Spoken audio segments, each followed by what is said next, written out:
1960s, it was assumed that development aid would reduce poverty by providing technical and economic assistance, such as supplying machines and modernizing infrastructure. During this time, Switzerland gained international recognition by implementing a series of innovative development projects. The Swiss Disaster Aid Unit was established in 1973.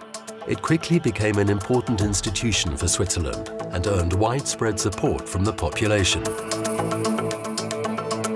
This operational unit of Swiss humanitarian aid consists of a voluntary militia corps with a pool of around 700 operational members. They are deployed during and after conflict or natural disasters to assist the affected population. Established in 1981, the Swiss rescue chain consists of private, public and military organizations whose members are deployed after earthquakes. When in the 1980s, the development world realized that preserving natural resources and nature was key for a country's development, sustainability became a focus for Swiss cooperation. During this time, the development sector also realized that the discrimination against women was one of the largest stumbling blocks for sustainable development, economic growth, and poverty reduction. Gender equality became an important criterion when planning development projects.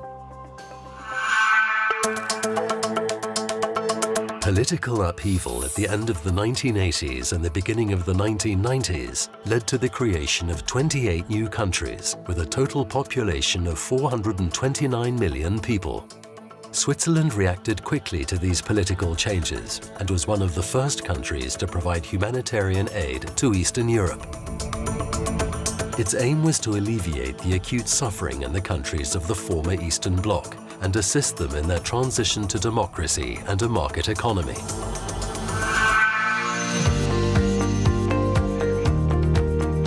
In 2015, the United Nations adopted Agenda 2030, outlining 17 Sustainable Development Goals with a promise to leave no one behind. Switzerland's current international cooperation strategy is in line with the UN's agenda.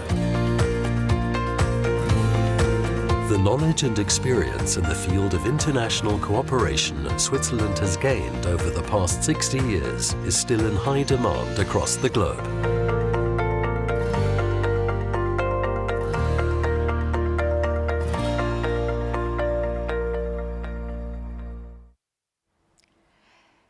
Sehr geehrte Damen und Herren, liebe Kolleginnen und Kollegen im Feld und hier an der Zentrale, wir möchten Sie und alle anderen, die an unserer heutigen Veranstaltung 60 Jahre Schweizer Engagement in einer Welt im Wandel herzlich willkommen heißen. Bonjour et soyez les bienvenus ici dans le cœur de la DDC, de la Direction du Développement et de la Coopération. Donc voilà, bonjour depuis Berne, bonjour à vous qui nous regardez depuis tous les coins du monde. Beaucoup de classes d'école, beaucoup de gens dans la diplomatie et beaucoup d'intéressés. Soyez les bienvenus. Wir freuen uns auf die nächsten 2 Stunden mit Ihnen, auf interessante Gespräche mit Menschen auf der ganzen Welt. Wir gehen von Nordmazedonien nach Nepal, Peru, Mali und freuen uns, wirklich mit Menschen dort sprechen zu können. Sie können sich entweder zurücklehnen und zusehen oder auch aktiv mitmachen, Kommentare abgeben, Fragen stellen. Und zwar können Sie das unter folgender Adresse slido.com und dann Hashtag SDC 2021. Wir würden uns sehr freuen, wenn Sie aktiv mitwirken. Voilà, ma collègue Billy vient de le dire, si vous avez envie de participer, vous pouvez simplement regarder et voir ce qu'on fait, mais vous pouvez aussi participer, poser des questions, faire des commentaires, et vous pouvez faire ça à travers de Slido. Donc, vous voyez ici les dates pour rentrer en Slido, le hashtag SDC 2021, et on se réjouit si vous participer.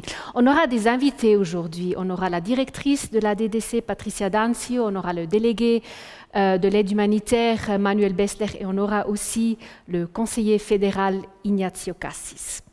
Voilà, nous commençons donc et nous le faisons avec la personne donc, en fait, qui est l'hôte aujourd'hui, unsere Gastgeberin. Herzlich willkommen, Patricia D'Anzi.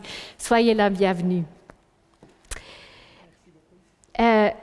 Patricia Danzi, on a vu dans le film juste avant, la coopération internationale est très différente aujourd'hui de ce qu'elle était il y a les dernières 60 années. En tant que directrice, qu'est-ce qui vous a inspiré ce voyage à travers du temps qu'on vient de voir? Bon, je pense premièrement, ce qui nous a montré ce voyage, c'est de rester humble. Humble face aux défis de notre planète, mais aussi humble face aux défis des communautés pour lesquelles on est là. Je suis aussi très reconnaissante aux personnes, aux collègues qui nous ont précédés, qui ont ouvert ces chemins, souvent difficiles, et qui nous ont appris énormément de choses. Ce qu'on a aussi vu, l'adaptation au changement. Il y a beaucoup de changements qu'on a vus à travers les 60 ans, et je pense les voir comme une opportunité chaque fois, ça nous renforce. Et puis c'est ça ce que j'ai retenu du film. Il y a aussi 5 points peut-être qui ne sont pas très visible en premier lieu. Le premier, c'est l'exigence des partenaires face à face, de travailler avec des partenaires des pays. Ils veulent un face à face avec nous. Donc c'est co-créer et pas seulement recevoir. Deuxièmement, le financement, il a changé. Public, privé, il y a des nouvelles formes de coopération aussi dans ce sens. On n'a pas tellement vu dans le film, mais soyez sûrs que c'est quelque chose qui nous intéresse et qui va nous accompagner ces prochaines années. Le multilatéral, on l'a vu à la fin avec la Genève internationale. Il y a les banques de développement aussi dans lesquelles on essaye et on influence la politique du développement. Ça, c'est une place qu'on aimerait occuper de plus en plus parce que la Suisse a quelque chose à apporter dans ce domaine également. Le vocabulaire de l'agenda 2030, les 17 objectifs du développement, ça nous réunit, ça nous unit avec nos partenaires, soit dans les pays, mais aussi dans les pays dans lesquels on travaille, mais aussi ici en Suisse. Et dernièrement, aujourd'hui c'est un exemple, la communication c'est très très important. C'est un domaine, vous l'avez vu, joignez-nous dans notre Twitter, Facebook, Instagram. C'est des nouvelles façons, des nouvelles manières de communiquer. Et puis aujourd'hui, c'est plus important que jamais. Peut-être aussi une nouvelle façon de s'expliquer. Peut-être aussi. Frau Danzi, Sie haben ja Ihren Posten als Direktorin im Mai letzten Jahres aufgenommen. Das heißt, wir waren mitten im ersten Lockdown. Es gab keine Dienstreisen, keine Reisen ins Feld, wie wir so schön sagen. Aber Sie waren kürzlich im Sudan und auch in Afghanistan vor der jüngsten Krise dort. Wie ist Ihre Einschätzung der Arbeit der DEZA in diesen Ländern? Was haben Sie gesehen? Ja, effektiv, es war schwierig am Anfang zu reisen. Ich war dann in Bosnien, in der Ukraine und dann effektiv im Sudan, wo die Tigray-Krise eine neue Krise hervorgebracht hat, auf die wir versuchen gut zu antworten, zusammen mit unseren Partnern. Ich war Teil einer politischen Konsultation und da haben wir sehr schnell gesehen, dass die sudanesische Regierung und die Bevölkerung und die Partner uns gesagt haben, die Schweiz muss sich in allen Bereichen, in der Friedensförderung, in der Entwicklungszusammenarbeit, aber auch in der humanitären Hilfe stärker engagieren. Dieser sogenannte Triple Nexus, wo wir in allen Bereichen etwas beitragen können. Ich habe auch gesehen, dass es wichtig ist, aufs Feld zu gehen, trotz vieler Stunden Autofahren, Staubschlucken, Heuschrecken in den Zimmern. Es ist wichtig und nötig, immer zu sehen, was hat denn das für eine Wirkung. Und dann, wenn es nicht eine erwünschte Wirkung hat oder wenn man sich verbessern kann, sich zusammensetzen mit den Partnern, das haben wir gemacht danach, und zu sehen, wie man sich immer weiterentwickeln kann. Das macht wahrscheinlich dann die Arbeit hier an der Zentrale einfacher, dass Sie jetzt auch wieder reisen können.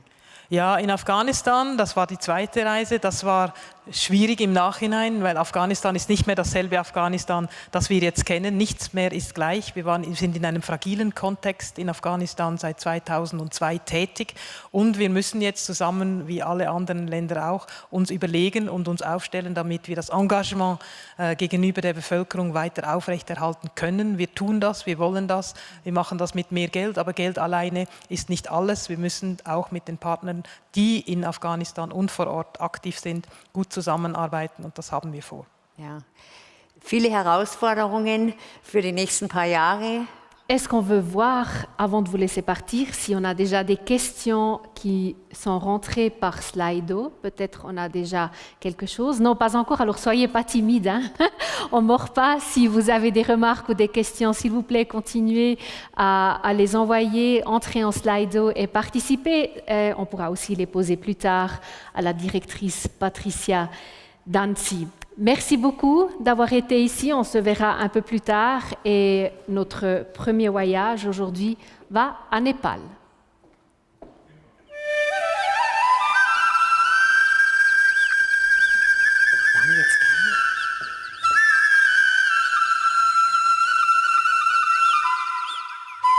In 1950, a group of 4 Swiss experts arrived in Nepal after the government had turned to Switzerland seeking development assistance. Soon after the experts' visit, the Swiss organization Helvetus launched its first development projects, which initially focused on cheese production. At that time, Switzerland was already committed to developing technical skills. Many vocational training centers were established, which were all based on an apprenticeship model. Lack of access to roads is a serious constraint for economic development and social inclusion. In the 1970s, the much-needed road to Jiri became one of the showcase projects of the Swiss-Nepal cooperation. It stretched over 110 kilometers and provided access to the area west of the capital Kathmandu. With this road, Switzerland helped improve the lives of hundreds of thousands of poor, marginalized villages. It provided employment during construction, reduced the sense of isolation, and created access to basic facilities such as health and education. Since its completion, the literacy rate of this area has more than tripled and infant mortality more than halved.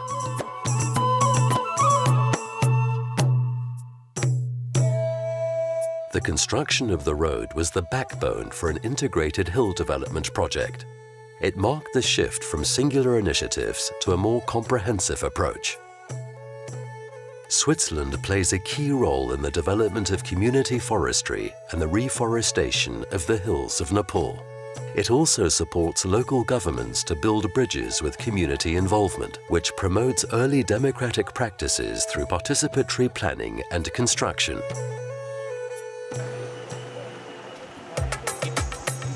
During and after the Civil War, Swiss development projects continued, but they were combined with diplomatic instruments to informally support dialogue, confidence building, and peace talks. One essential component of the commitment to peace and the development of society is respect for human rights. That's why Switzerland supports the Nepalese National Human Rights Commission, which aims to protect and promote human rights. It's an independent body that seeks to uncover human rights abuses, confront the government on these issues, and bring perpetrators to justice. The Commission also fosters the inclusion of discriminated people, such as women, indigenous people, and Dalits, an ethnic group who belongs to the lowest caste and is considered untouchable. Furthermore, several partnerships with civil society were established to promote human rights inclusion, accountability, and transparency. Switzerland continues to be a committed member of the international community, assisting Nepal's current transition towards federalism, peace, and democracy.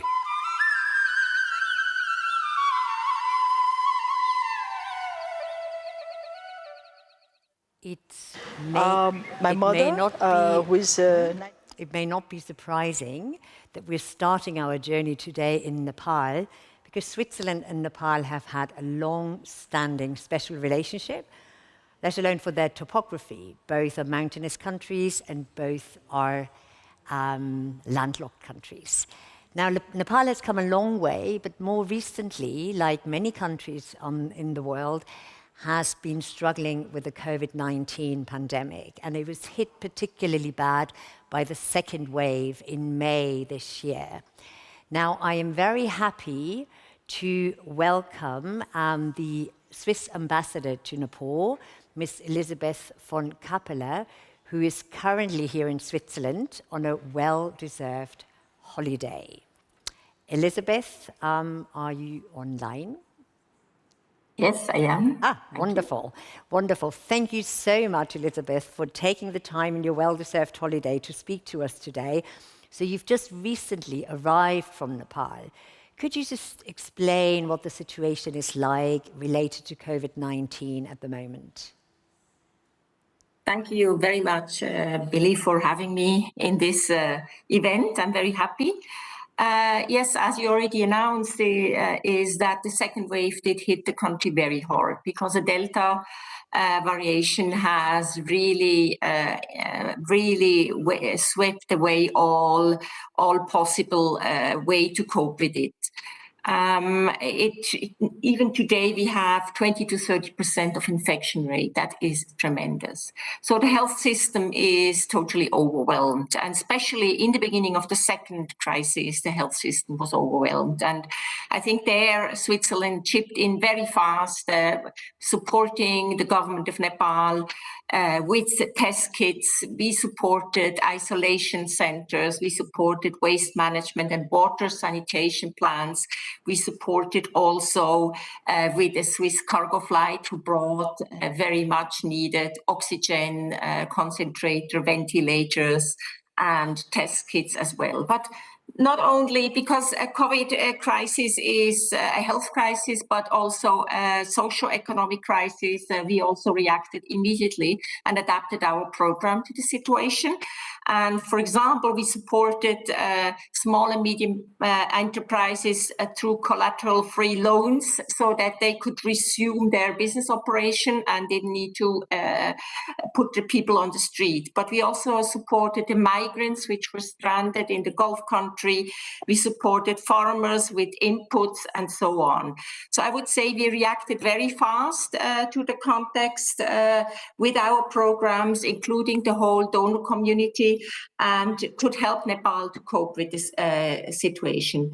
Having said that, we are not over. It will take, I would say, another long time to come over because the vaccination rate is still low, as India has not been able to provide any more vaccines. Maybe one positive aspect of this COVID crisis is that the government has realized that they need to support and invest in the health sector. And I think that's a positive aspect. Thank you. Yeah, thank you very much for this. I see the challenges in Nepal seem never-ending, and I guess since the time when Switzerland started engaging in Nepal and now, your commitment has changed. The Swiss commitment has changed. How has it changed? How have you adapted? I think it was already said a bit in the introductory movie, and now also mentioned by the director Pratitya Dansi, that the whole development cooperation has changed completely. In the 70s, we had more than 100 experts in Nepal, which especially supported development of the dairy sector, of the road construction, of the Tibet sector, as we have heard. And the STC did implement their own project. So nowadays, we work mainly with the local and provincial government. We are there to support them with technical assistance, and they implement themselves.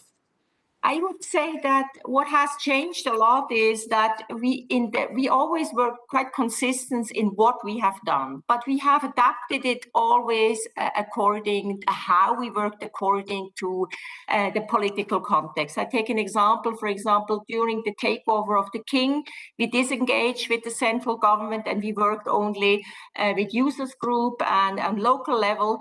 During the People's War, instead of working around the conflict, we have used also diplomatic instruments, as it was well said in the film, and we adapted our program in order that each and every project has contributed to a solution of the conflict.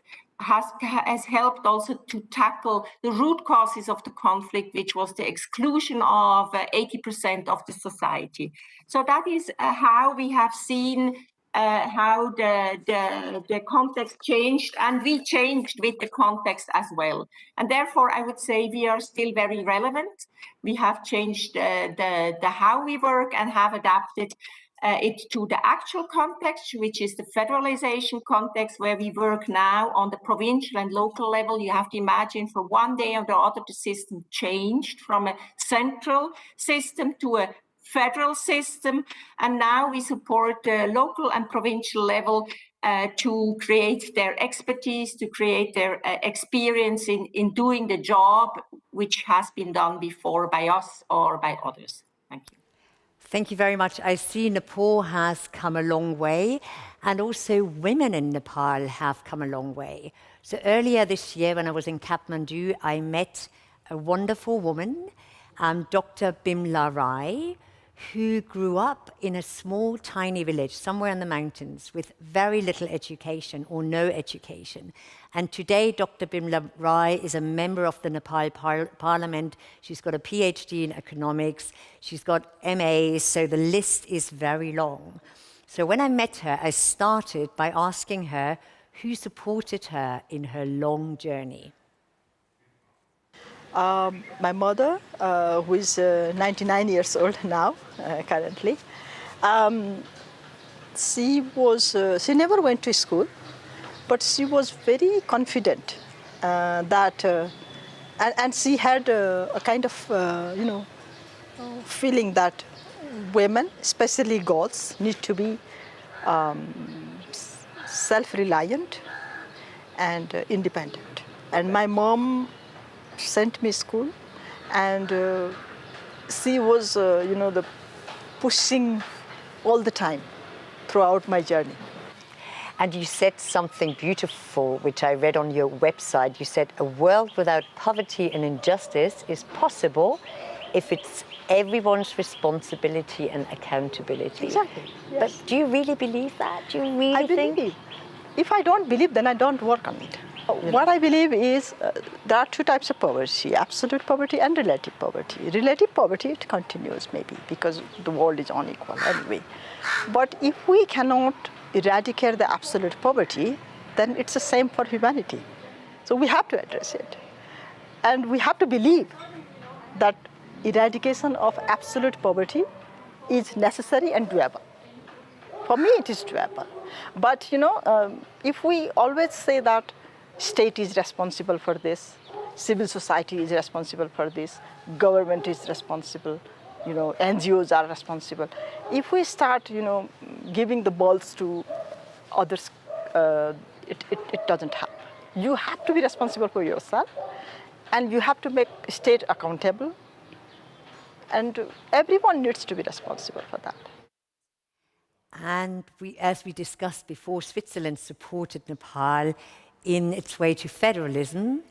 And I also asked Bimla Rai how federalism has actually changed the role of the women in Nepal. Federalism has given a lot of power to make local policies, power to, do budgeting and planning at the local level, power to monitoring, and when local government is more powerful, and women will have more access to services that the local government will provide. And obviously, we're talking about development cooperation nowadays. So it's not only that Nepal can learn from Switzerland, Switzerland can also learn from Nepal. I think it's not that Switzerland learned from us or we learn from Switzerland. It's a mutual learning, mutual experience. What I have seen Switzerland's work style in Nepal is quite different than other development partners. I have seen a lot of big donors, big development partners spending a lot of money and trying to influence development modality. And I have seen SDC having a little money, but still being a key players and sometimes game changer.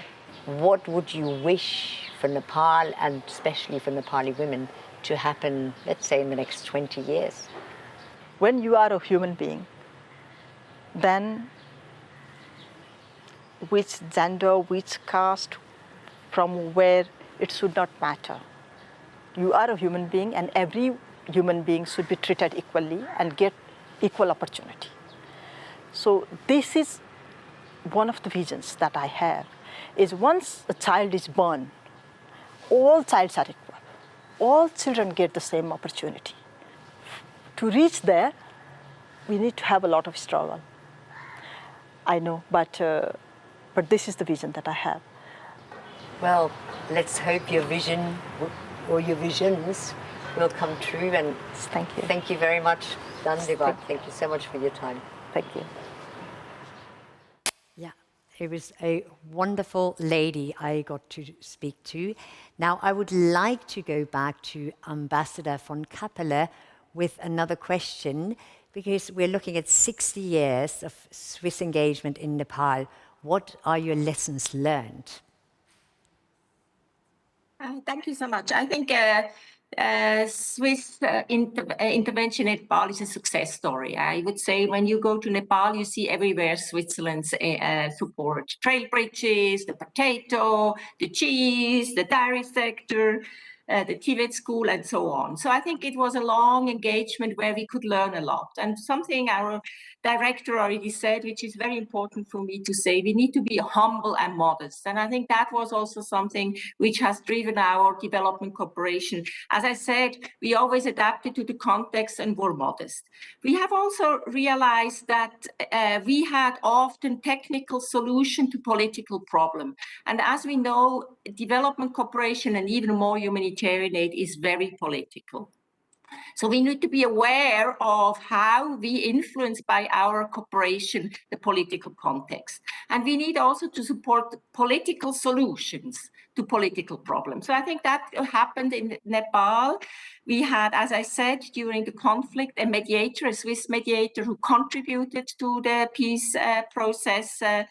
And we adapted our programs and we worked on the conflict. As I said, we tried to influence the context positively towards peaceful solutions.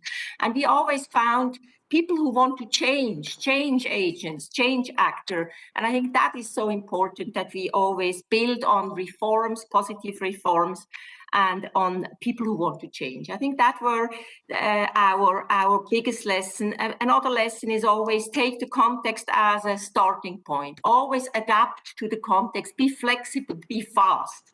And this with a long-term and middle-term perspective.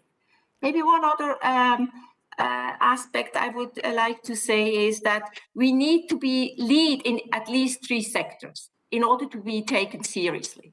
And this needs a certain volume of funds. We cannot have small programs and not be a lead. Otherwise, we will not be taken as serious. I think we need to keep our competencies. And as Bimla said, what we maybe learned is in the beginning, we were not aware of how important it is to have all different groups from the society in our team, in the project, in the groups. Because otherwise we don't change the context and not the people, and we don't change our analysis. So what we have done really, we have a workforce diversity and inclusive, and we have, as Mrs. Bimla said, created really space for women in the projects. And now when you look on the local level, the deputy mayors and the parliamentarians, these are women which were formed in this group which Switzerland supported. So I think that was one of the major lessons amongst many lessons. I would like to close saying everything we do is political. We have to be aware of it, and we have to also support always with what we do to a positive change towards reforms which are going in a democratic sense. Thank you. Thank you very much. Elizabeth, we have a couple of more minutes, and I see that there is a Slido question from the audience. And the question is, why does Switzerland have such an important role in Nepal? Why is it? I think we have, as I said, as Bimla said, we were modest. We worked with the people very long. We were always able to adapt to the context. We were impartial, and we are seen as a player which is not has not any hidden agenda like others. I think we are also a small country with similar experience somehow. I would say that is the major success factor, but I also would say a success factor is that we have been able to adapt. Nowadays, the local government is doing livelihood for people. So we do not need to be there anymore ourselves with projects. So we support now the local government, and we support now the economic development, the private sector, as it was said, and that was what is understood by Nepal and its people as a relevant partner and friend. And it's about emotions as well. And I think we have the same length of emotion, Switzerland and Nepal. Okay, thank you very much. We have time for one more question, a question in German. Ist die Arbeit der DEZA nicht nur ein Tropfen auf den heißen Stein, wenn andere Departemente oder Ämter nicht mitziehen und so Kohärenz in der Schweizer Politik schaffen? Ich denke, wir haben andere Ämter dabei, oder? Es ist halt immer vom Kontext abhängig, das SECO unterstützt, aber wir sind eine Schweizer Botschaft, wir haben Instrumente, das VBS ist mit einem VA vertreten, das ist für uns wichtig, weil wir sind auch im Engagement tätig der transitionalen Justiz. Wir haben ein Mandat der Parteien, da eine Lösung zu vermitteln. Und da haben wir auch vom VBS ein VA, der ist sehr wichtig für uns, für den Dialog mit der Armee. Wir haben das SECO, wir hatten früher die AMS. So, wir arbeiten mit dem SEM zusammen. So, ich denke, das kommt alles zusammen in einer Botschaft und wir ergänzen uns mit diesen Instrumenten. Wir haben auch jetzt von CIFEF Swiss Fund for Investment in Emerging Market, eine Intervention, die ist sehr eng gelinkt mit unserem Programm, das wir haben. Also wir versuchen alle unsere Elemente, sei es SECO, VBS, DEZA oder CIFEM, sind im Programm vereinigt und ergänzen sich und verstärken sich. Für mich muss es 1 und 1 muss 3 sein und nicht 2. Wunderbar. Vielen Dank, Botschafterin Frau von Kappelen. Noch einen schönen Urlaub in den Bergen. Danke. Und danke. Herzlichen Dank für das Interview. Dankeschön. Und wir gehen jetzt auf die andere Seite des Planeten nach Mali.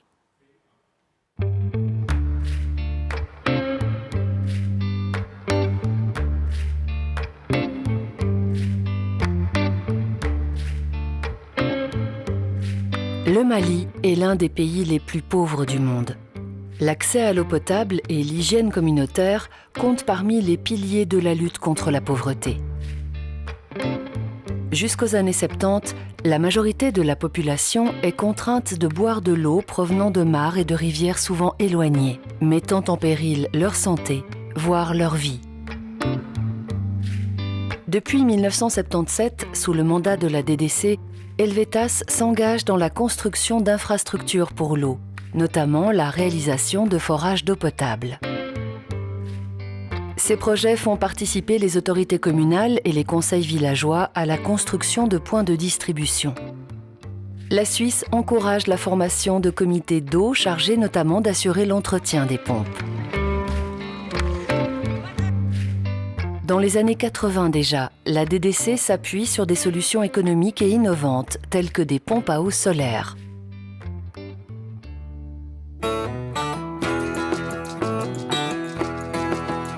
La Suisse diversifie son engagement en focalisant son action autour de secteurs comme la décentralisation, l'agriculture biologique et l'éducation de base. Les problèmes de l'exode rural, du chômage et du sous-emploi dans les villes s'accentuent. Au début des années 2000, la Suisse soutient les Nations Unies dans un projet visant à faciliter l'accès de la population à l'Internet en mettant en place des télécentres publics dans toutes les 703 communes du Mali. Le but est de briser les disparités entre les villes et les régions rurales et de préparer l'entrée du Mali dans la société globale de l'information.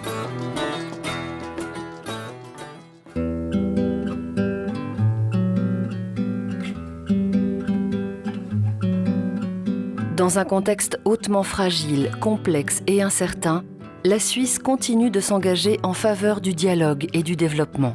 Dans une vision Nexus, les instruments de l'aide humanitaire, de la coopération au développement et de la promotion de la paix sont concentrés autour des thématiques de la bonne gouvernance, du développement rural, de l'éducation de base et de la formation professionnelle. Dans le domaine de l'éducation de base et de la formation professionnelle, la coopération suisse s'engage pour un accès à l'enseignement de qualité pour tous et toutes, aussi en situation de crise, et encourage la mise en place de formations professionnelles adaptées aux besoins du marché du travail. Plus spécifiquement, la Suisse s'engage dans un premier temps pour la promotion de l'artisanat qui est important pour le Mali, car il a le potentiel de donner de l'emploi à des gens défavorisés, à des gens qui vivent en milieu rural, à des gens vulnérables et aussi et surtout à des jeunes et des femmes. La DDC soutient les artisans du Mali en appuyant des centres de formation professionnelle, en renforçant des entreprises d'artisanat et en aidant à promouvoir leurs produits.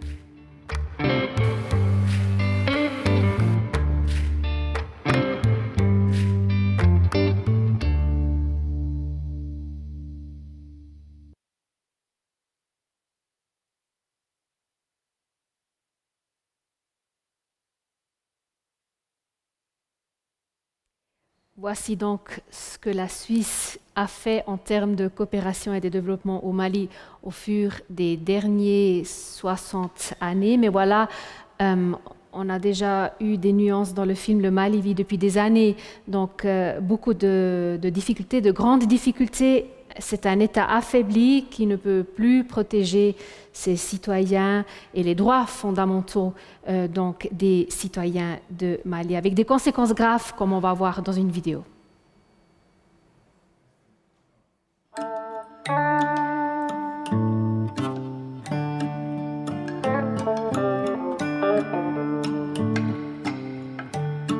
Environ 20 millions de personnes vivent au Mali, dont près de 4 millions ont besoin de protection. Ceci représente près d'un cinquième de la population totale, soit environ la moitié de la population suisse.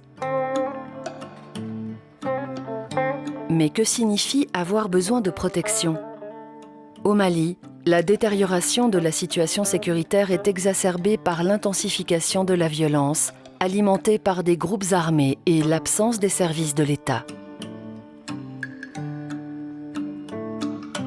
Les violations des droits de l'homme se multiplient au Mali et des atteintes à la liberté et à la dignité des populations sont commises tous les jours. L'accès de la population aux services de base tels que l'éducation, la santé, l'eau et la protection de l'enfant est toujours plus difficile. Face aux violences, la seule alternative pour beaucoup d'hommes, de femmes et d'enfants est de s'enfuir.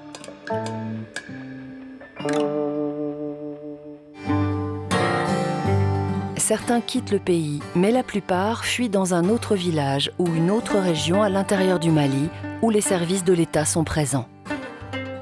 Ces services de l'État sont souvent attaqués et les archives détruites. En plus, pendant la fuite, les actes civils sont souvent perdus ou détruits.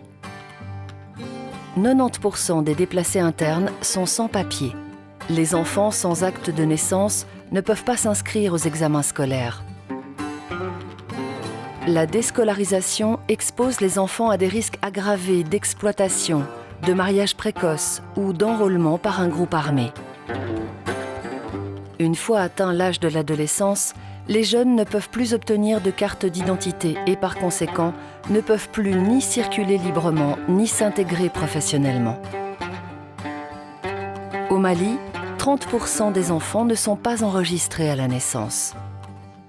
Outre l'accès au système éducatif, les certificats d'état civil permettent également d'accéder au système de santé, aux distributions alimentaires, de se marier et de travailler, ou encore de participer aux élections démocratiques. À cela s'ajoutent également les titres de propriété sans lesquels les personnes rentrant chez elles rencontrent des difficultés pour récupérer leurs terres. L'enregistrement à la naissance est un droit fondamental de l'être humain, lui garantissant une existence juridique, des droits civiques et une nationalité.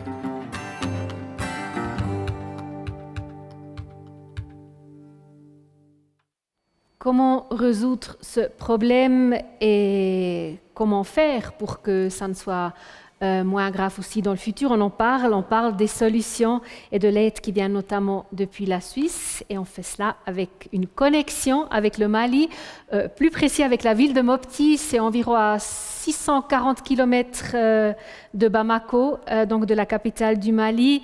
Et voilà, ils sont tous là. Bonjour Mopti, bonjour Larsan Traoré et bonjour Mamadou Sissé et Farmata Sissé qui nous joignent. Soyez les bienvenus. Bonjour Nicolata et bienvenue à Mopti au Mali. Merci Larsan. Larsan, on a vu dans le film que le fait de ne pas avoir d'acte de naissance ou autres documents, mais les personnes dans de sérieuses difficultés, on a entendu le chiffre de 30% d'enfants au Mali qui n'ont pas d'acte de naissance, par exemple. Expliquez-nous encore une fois ce que cela veut dire, ce que cela signifie pour les gens qui sont touchés par ce problème. Un citoyen malien qui n'a pas accès aux actes d'état civil, aux papiers d'état civil, n'est tout simplement officiellement reconnu. Cette personne n'aura pas la possibilité d'exercer un travail salarial. Cette personne qui n'a pas d'acte d'état civil ne pourra pas circuler librement. Il ne pourra pas bénéficier de l'accès à la santé. Il ne pourra pas non plus exercer son droit civique. La personne ne pourra pas participer, par exemple, aux échéances démocratiques. C'est pire pour un enfant parce qu'un enfant au Mali qui n'a pas d'acte de naissance ne pourra pas passer à des examens scolaires.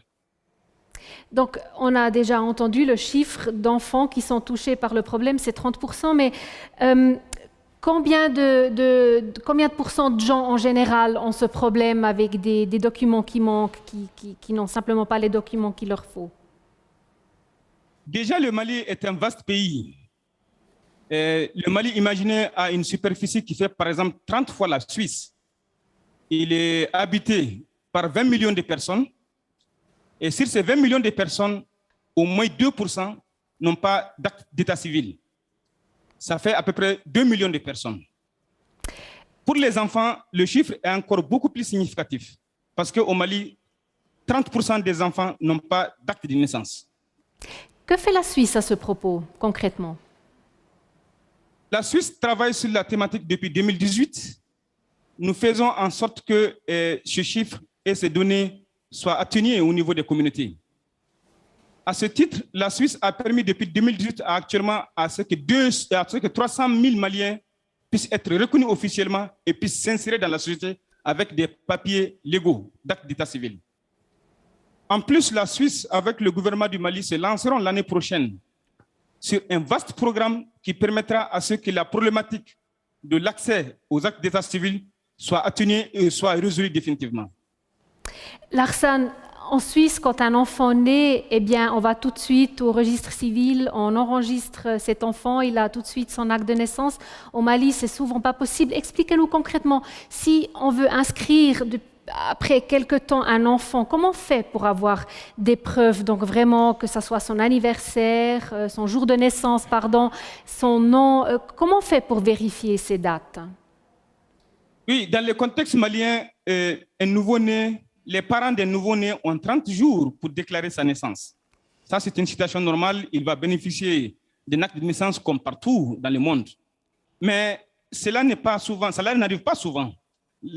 Les parents de l'enfant peuvent déclarer en retard sa naissance. Dans ce cas, c'est généralement un jugement supplétif qui est fait. Et ce jugement supplétif est établi par un juge. Mais pour que le juge puisse connaître le jour et la date de naissance de l'enfant, c'est un procédé qui est basé sur des témoignages.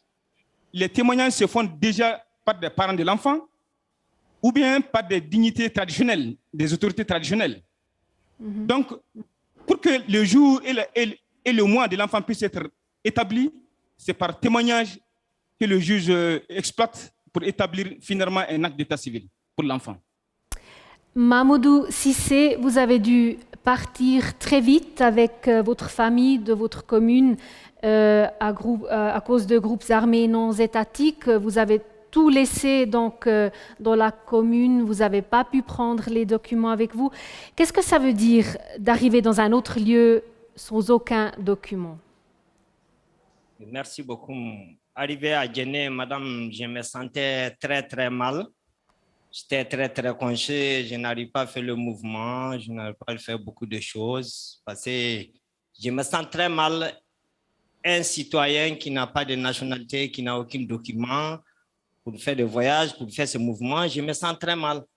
J'étais très gêné, arrivé à Guinée. Mes enfants n'ont pas de documents, moi je n'ai pas de nationalité, je n'ai aucun bout de papier qui peut montrer que je suis malien. Donc j'étais trop coincé. Vos enfants n'avaient pas leur acte de naissance. Quels désavantages ont-ils subis concrètement, par exemple pour aller à l'école?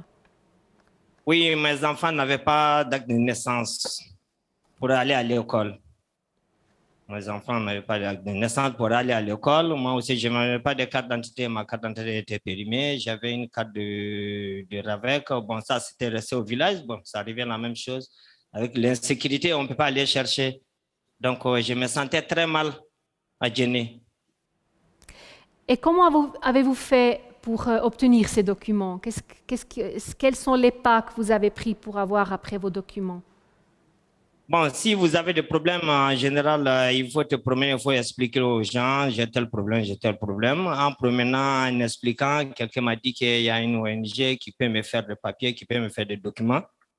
Bon, j'ai demandé si c'est l'argent ou pas. On m'a dit non, c'est gratuit, il faut aller, on peut te faire la carte d'identité, on peut faire l'acte de naissance pour tes enfants. Avec les témoignages, tout. Bon, arrivé là-bas, j'étais bien accueilli. Bon, on m'a fait la carte d'identité. On a pris la photo, tout. Bon, avec les enfants aussi, a eu acte de naissance.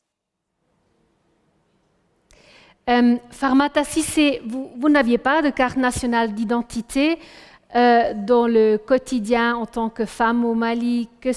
Quel effet a eu cela pour vous? Ok. Au Mali, ici, si tu n'as pas la carte d'identité d'abord, tu ne trouvais même pas la protection du gouvernement. Sans la carte d'identité, tu ne peux pas voyager librement. Même si tu dis que tu vas faire la voyage là. Après, quand tu pars, les policiers vont t'arrêter pour te demander l'argent. Tu seras obligé de payer ça. Si tu n'as pas de carte d'identité, même si tu dis que tu veux faire ton petit commerce là, tu ne pouvais pas parce que les banques vont refuser pour te donner l'argent là parce que tu n'as pas la carte d'identité. Et comment vous avez fait pour obtenir une carte nationale d'identité? J'ai expliqué à quelqu'un que je n'ai pas la carte d'identité, je n'ai pas les moyens aussi pour trouver la carte d'identité. Il m'a dit qu'un projet est venu, qu'il aidait les gens pour te donner la carte d'identité. Je suis partie là-bas, j'ai trouvé que c'est le projet RNC. Ils nous avaient sélectionnés pour nous amener au niveau de la préfecture. Lorsqu'on est parti là-bas, ils ont pris notre photo et après un jour, 2 jours, ils nous avaient appelés. On est parti, ils nous ont donné nos cartes d'identité gratuitement. Gratuit. Et qu'est-ce qui a changé pour vous, depuis que vous avez votre carte nationale d'identité? Lorsque j'ai eu ma carte d'identité, j'ai sauté de joie parce que je voulais faire un commerce. Je n'ai pas de moyens. Je suis partie seulement aux banques pour demander l'argent là. Ils m'ont donné un peu de l'argent. Maintenant, grâce à cette carte d'identité là, je vais faire beaucoup de choses. Merci, Farmata Cissé. Je vois dans l'image, il y a un monsieur qu'on ne connaît pas encore, peut-être vite demander s'il peut se présenter. Je crois bien que c'est le maire. Monsieur le maire, bonjour. Je crois que le microphone ne marche pas. Peut-être on peut prendre le microphone de Madame Cissé. Maintenant, c'est bon? Oui, c'est bon. Bonjour. Vous avez Albassa Mohamed, je suis l'officier d'état civil du centre secondaire qui vous habite aujourd'hui, qui habite l'événement. Et donc, cette possibilité qu'ont les Maliens maintenant d'obtenir leur carte d'identité, leurs documents, qu'est-ce que ça signifie pour vous et pour votre travail? Oui, mais c'est une très grande joie. Aujourd'hui, vous voyez que je suis très heureux. J'ai participé activement à cette activité. Je trouve que c'est le lieu pour nous, même si les remerciements sont peut-être pas les bienvenus tout de suite, mais nous remercions quand même la coopération suisse de tout ce qu'ils sont en train de faire au niveau de notre communauté, au niveau de notre commune. Et surtout la joie des communautés qui sont ici. Nous sommes très heureux de participer à cela. Eh bien, nous sommes très heureux de vous avoir eu avec nous. Merci à vous. Merci Farmata Cissé. Merci Mamoudou Cissé. Et merci Larsan Traoré depuis Mopti au Mali. Merci. Ja, et du Mali, on retourne ici à Berne avec ma collègue Billy Bierling. Danke, Nicoletta. Und nachdem wir beide ja doch schon zum alten Eisen gehören, habe ich zwei junge Damen mitgebracht, zwei Hochschulpraktikantinnen der DEZA, Sina und Nora. Wir freuen uns, dass ihr heute hier bei uns dabei seid, denn für die Zukunft brauchen wir natürlich junges Blut. Und ihr habt euch Gedanken gemacht über die Arbeit der DEZA und ein Quiz für uns zusammengestellt. Wir sind gespannt. Genau, danke schön. Und wie immer könnt ihr auf Slido antworten und mitmachen. Wir starten gleich mit der ersten Frage. Also sind alle bereit? Tout le monde avec leur téléphone pour pouvoir participer, bitte? Danke. Also die erste Frage lautet, welcher Geldfluss in die Entwicklungsländer ist größer? Sind es öffentliche Entwicklungsgelder, Hilfsgelder aus reichen Ländern? Sind es die humanitäre Hilfe, Hilfsgelder von Nichtregierungsorganisationen? Oder sind es Überweisungen? Geld, das von der Diaspora nach Hause geschickt wird? Eine interessante Frage, Sina. Und ich frage mich eigentlich immer, wie viel Geld gibt die Schweiz für die Entwicklungszusammenarbeit eigentlich aus? Kann man das pro Kopf irgendwie ausrechnen? Ja, das beantworte ich sehr gerne, natürlich. Die DEZA hat eine Strategie, die läuft von 2021 bis 2024. Die berechnet ca. 80 Rappen pro Person pro Tag. Also es sind umgerechnet ca. eine halbe Flasche Milch pro Person. Das hört sich nicht so viel an. Ne? Jetzt gucken wir mal, ob wir schon Antworten haben. Genau, wir sehen jetzt, dass 7% haben öffentliche Entwicklungshilfe gewählt. Humanitäre Hilfe bleibt bei 0%, niemand gewählt. Und 95% wählen Überweisungen, also Geld, das von der Diaspora nach Hause geschickt wird. Und die haben recht, das ist so. Überweisungen, also Geld, das zurückgeschickt wird, ist 3-mal so hoch wie öffentliche Entwicklungshilfe. Und obwohl das private Gelder sind, werden die vor allem für entwicklungsrelevanten Themen ausgegeben wie Bildung und Gesundheit. Genau. Wunderbar. Danke, Sina. Nora, toi aussi, tu as préparé une question, donc du quiz. Oui, j'ai aussi amené une question. Du coup, on voit la deuxième question maintenant. Et c'est quelle région du monde a produit le plus d'énergie renouvelable en 2020? Also die Frage ist, welche Region hat produzierte am meisten erneuerbare Energie 2020? Frage an dich, du hast, glaube ich, das auch recherchiert. Was macht die Schweiz? Que fait la Suisse dans ce thème? Was macht die Schweiz mit diesem Thema? Juste avant, vous voyez, vous pouvez choisir aussi les 3 réponses sont la Chine, l'Europe ou les États-Unis. Exactement. Puis on reprend, c'est quoi qui fait la DDC. Et on sait que la thématique est très actuelle parce qu'on a aussi eu beaucoup des événements climatiques extrêmes dans ces derniers ans. Du coup, la DDC a plusieurs projets dans ce domaine. Mais c'est vraiment focalisé aussi sur donner l'accès à l'électricité pour tout le monde. Mais ça, surtout aussi, toute cette électricité pour tout le monde doit venir être produite par d'énergie renouvelable. Donc c'est vraiment le focus de la DDC. Exactement. Ja, schauen wir uns die Resultate an, regardons ce qu'ont dit les gens. Alors, Europe 27%, la Chine 69% ou 70%, ça vient de changer, et les États-Unis 4%. Et quel est le résultat juste? Oui, du coup, la majorité, ils ont raison. C'est la Chine, en fait. Et la Chine a produit le plus d'énergie renouvelable avec plus de 2000 TWh en 2020. C'est quand même étonnant parce qu'on a un peu le cliché de la Chine, donc avec donc beaucoup de charbon et voilà, donc pas vraiment des énergies renouvelables, mais c'est aussi pour la taille du pays, je pense. Exactement, les résultats sont basés sur des chiffres en absolu. Wunderbar, danke. Und Sina, du hast noch eine Frage für uns? Genau, wir kommen schon zur letzten Frage. Die lautet, wie viele Verhandlungsführende an Friedenstischen waren zwischen 1992 und 2011 Frauen? Waren das 1 von 10, waren das 3 von 10 oder waren das 6 von 10? Auch wieder eine gute Frage, aber ich habe jetzt auch noch eine gute Frage. Warum bis 2011? Ich meine, das war ja vor 10 Jahren. Warum wird das als Punkt gewählt bei der Frage? Das ist ein sehr spezieller Zeitraum von der UNO-Studie gewählt, weil in diesem Zeitraum viele internationale Bemühungen gemacht wurden, um Frauen in Sicherheits- und Friedensprozesse einzubinden.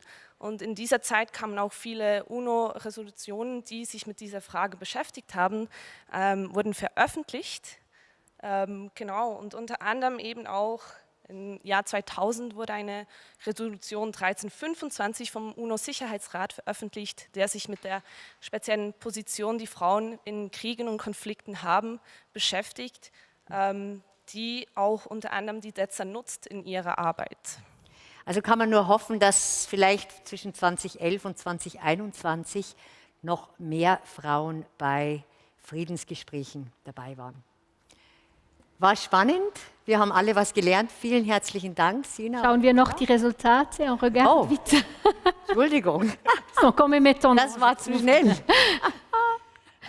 Genau, wir haben um 71%, die haben 1 von 10 gewählt, 23% 3 von 10 und 5% 6 von 10. Und ich denke, die Mehrheit hat recht. Es war leider nur 1 von 10, um genau zu sein, 9%. Und ich muss auch sagen, wir haben nicht so einen großen Fortschritt gemacht. 2021 sind es 13% von Friedensführern, die Frauen sind. Also ich denke, wir können da schon noch was machen. Da müssen wir noch ein bisschen was machen. Wunderbar. Aber jetzt darf ich mich ganz recht herzlich bei euch bedanken und ja. Merci Sina Fischer, merci Nora Tanner. Encore un petit mot. On a beaucoup de questions pour la directrice de la DDC, pour Patricia Danzi. On va les poser un peu plus tard, donc les questions vont être posées, elle va répondre. Mais maintenant, premièrement, on va au balcon.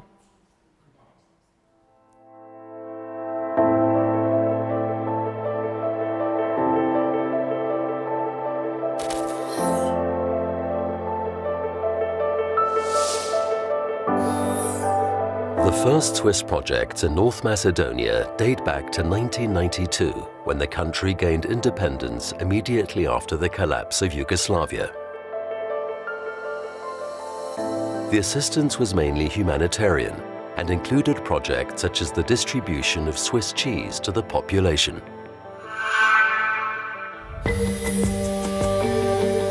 In 1996, the Swiss Cooperation Office was established, and North Macedonia became one of Switzerland's priority countries in Eastern Europe. School rehabilitation was among the SDC's first flagship projects. After the inter-ethnic armed conflict riddled the country in 2001, SDC contributed to key reforms such as democratization and decentralization. The Community Forums program, for example, is still used as a model for participatory community development. The aim is to involve the citizens in the decision-making process. Through structured forum sessions, citizens and municipal officials discuss mutual problems and offer solutions in form of different projects and recommendations. The environment has also become an urgent priority. Lake Prespa lies on the tripoint of Albania, North Macedonia and Greece. Its ecosystem is considered of global significance, but its biodiversity is threatened by pollution, which is mainly due to the improper disposal of waste produced by households, industries and agriculture. SDC helps decontaminate these waterways by establishing a sustainable waste management system and raising awareness of environmental issues. The project also aims to restore wetlands and ecological buffer zones, identify protection zones, and combat erosion. Switzerland also supported North Macedonia in introducing a comprehensive approach for nature conservation. The project proved successful, as the surface of protected areas in North Macedonia increased by 20%.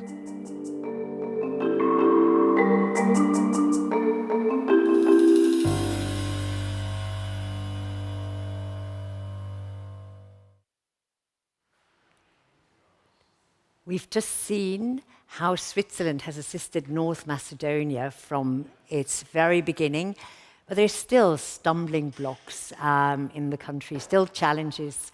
One of them is a very high rate of youth unemployment. So let's just have a quick look at how Switzerland assists the country in combating youth unemployment.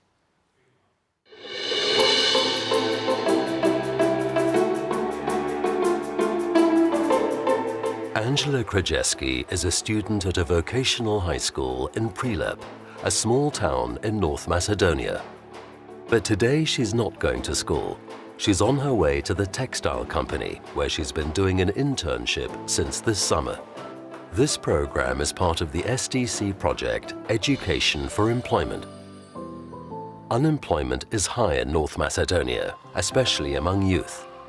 Almost 1/3 of those between 15 and 29 years old are unable to find a job within 3 years of finishing school.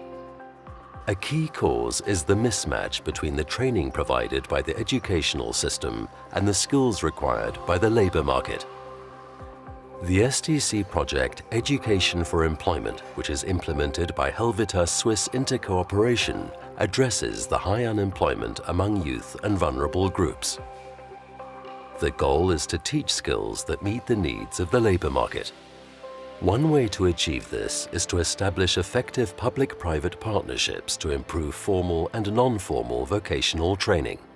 The cooperation between the high school in Prilep and the sewing factory Comfy Angel is such an example. It is very important, first of all, to invest in the young people. With the practical work that we are offering here in Comfy Angel, they can gain with skills, and during the summer period we are offering them the possibility to come here to learn about the processes in production, which later can be very useful for them if they decide to work in the textile factories. Indeed, the feedback of the high school students is positive. For me, this is a new, beautiful and useful experience because through work, study and socializing, I learned many things that will help me in the theoretical and practical learning for the next school year. Here I learned a lot of new things about sewing and sewing machines that I can now really find in our books. I really like the experience and I will definitely do it again. I look forward to coming here next year and to finding a job in this area in the future. The private companies perceive the skills mismatch a constraint for growth. They understand the need for their direct engagement in vocational skills delivery. This program helped us to get students that would like to work in the textile industry, and we are very thankful for the program because later we can get some employees that can work here, be skilled from the young age, and they will know the work and there will be no additional training needed. The teachers at the vocational high school of Prilep also appreciate the partnership between public schools and private companies. Стручното образование ќе им помогне на нашите сегашни, а и на идните ученици да се стекнат со вештини, знаења, компетенции кои што ќе им бидат важни за во иднина да се вклопат на пазарот на трудот, да се вклопат оние кои што ќе продолжат на факултет и оние кои што самостојно ќе сакаат да основаат свој бизнис. Switzerland has a long-standing experience in involving the private sector in formal vocational training. The project could mainly achieve to convince the responsible persons in the country that we need in North Macedonia education system that is also strongly based on vocational education, and it needs the engagement of everyone, the public institutions, the private sector, but also of us, the parents, that we send our kids to a vet education and see this as a good starting point for a professional career.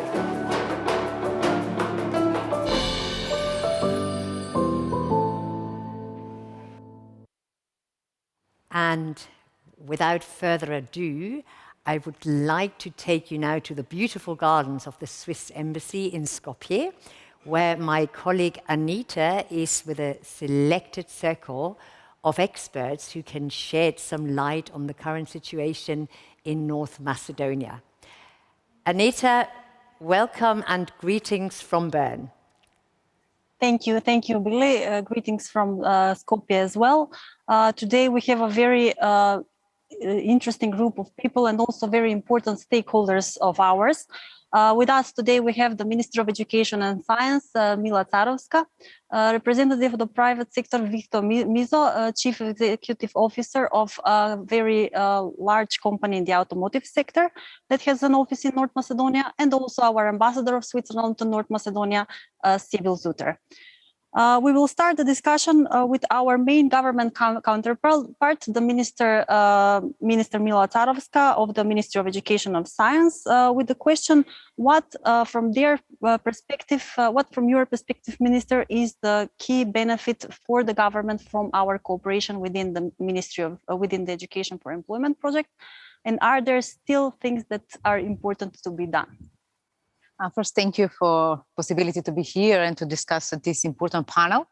I think that we've done a lot with support from SDC, Swiss Embassy in the country, but still we have a lot to do, because we initiate a good start in a vet education in the country, supported by the E4E project, and we started institutional transformation, I must say, of the vocational education in the country, because we initiate social dialogue together with the business sector, with the chambers, with the schools and local self-government. And we finally have the first wave of results. This means more pupils in the vet schools this year. Means that last year we have just few pupils in the schools. Now we have 1,400 pupils. 46 schools are involved in this process, and also 200 companies. And we must share that this is results that we expected, and we have enough effort to achieve these results. But in the next year, we need to create sustainable system together, all the partners together with the international support, especially your support, to create atmosphere of trust between the business sector and the schools, that we are doing the same job and that we need to achieve the same aim. That's why the government also creates the new law for vet education that needs to cross through the parliament, but also connect the scholarship with this program of creating the vet dual education in the schools. And I think that in this manner we can continue and having very soon the national effective and resistant vet education. Thank you very much for your answer, and also thank you very much for all the efforts that you do as the Ministry of Education to introduce dual vet, to improve vocational education in general, and all in that way to offer young people perspectives, better options here in the country. We will move now to our second guest, Mr. Victor Mizo, who is the CEO of Coastal. Coastal is a company that is one of the rare, let's say, examples of companies that are really very strongly engaged in vocational education and in training.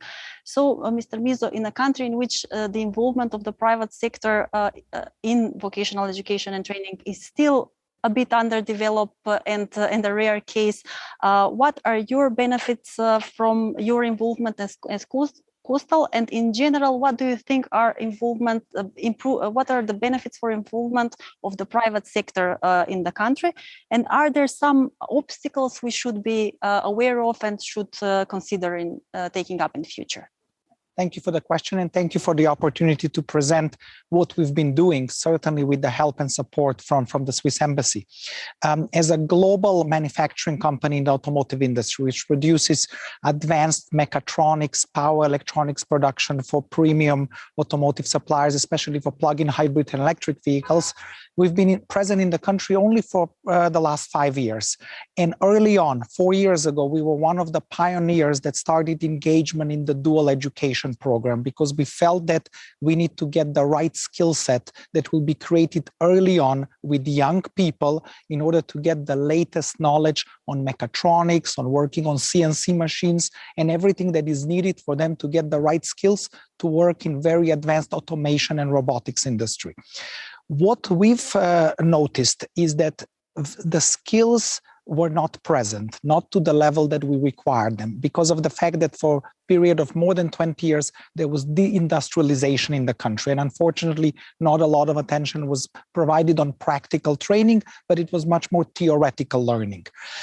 With the help and support from the Swiss Embassy, just this year, over the last 2 months, we have fresh graduates, 18-year-old students, 18 of them that have been training and working in our plant for the last 2 months.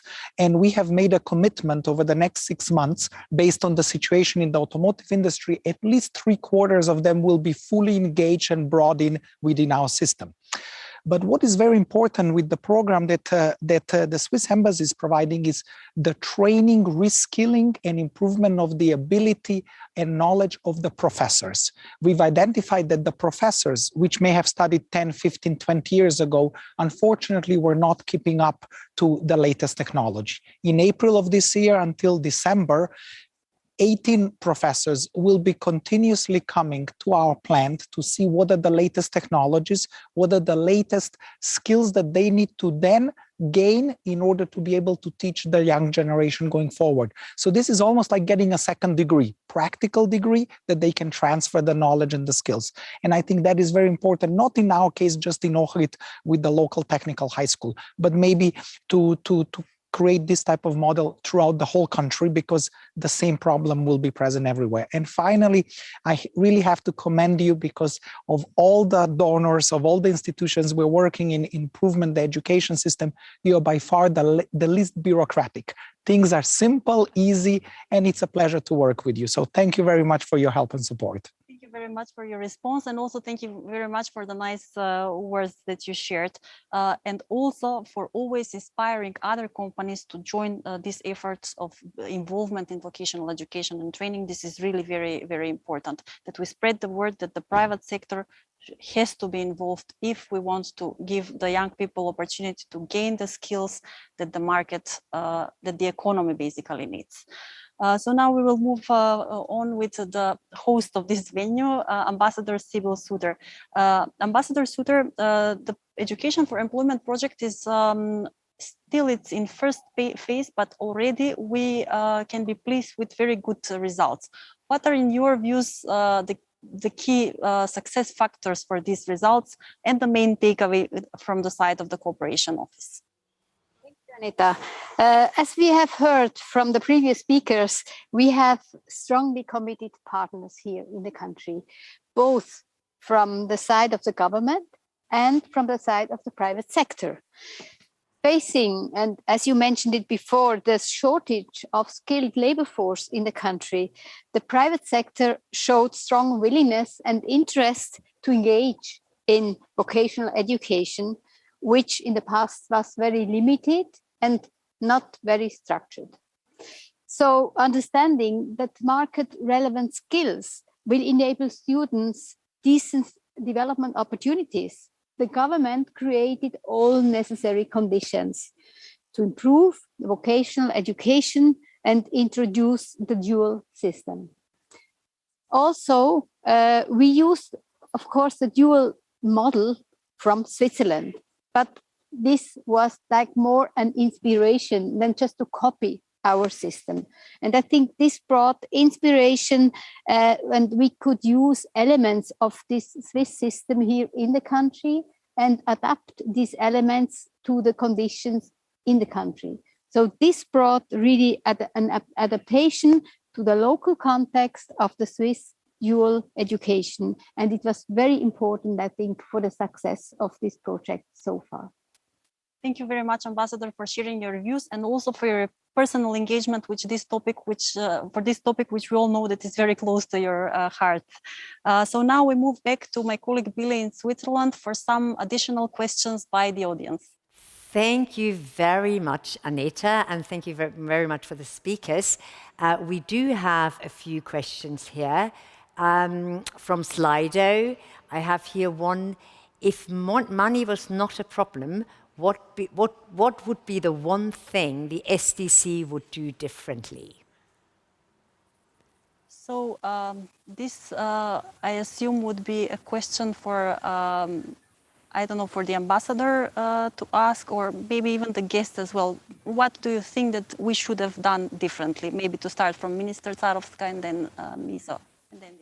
I think that in SDC we have the best partner because all the questions and need that comes from the government, from the process, from the team that works directly on introducing the dual VET education, we have as a support from SDC. This means that there is no need of any change because you are enough strong partner and really adaptive to the situation, not bureaucratic as also business sector shared with you as information. This means that I don't think that there is a need of any change in the process of partnership and dealing with all the issues that comes in the process. Wonderful. Thank you. I would say to roll everything on a national level, maybe. And this is just a seed money, help and support. And then afterwards, it's up to the business sector and the government to make sure that we develop this further on our own. Thank you very much. Aneta, thank you very much to Skopje, to everybody for answering the questions and for giving us such good insight into North Macedonia. Thank you very much. And for now, there is another continent we haven't touched yet. Let's go to have a look at Peru.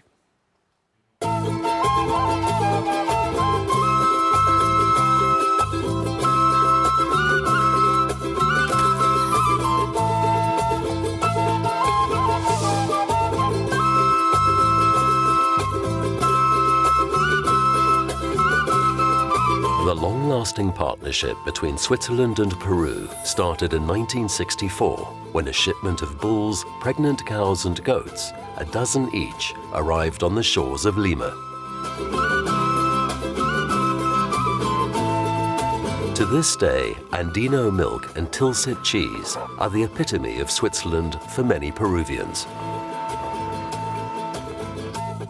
At first, the Swiss experts were mandated to transfer know-how from the industrialized world to what was once called a country of the third world. The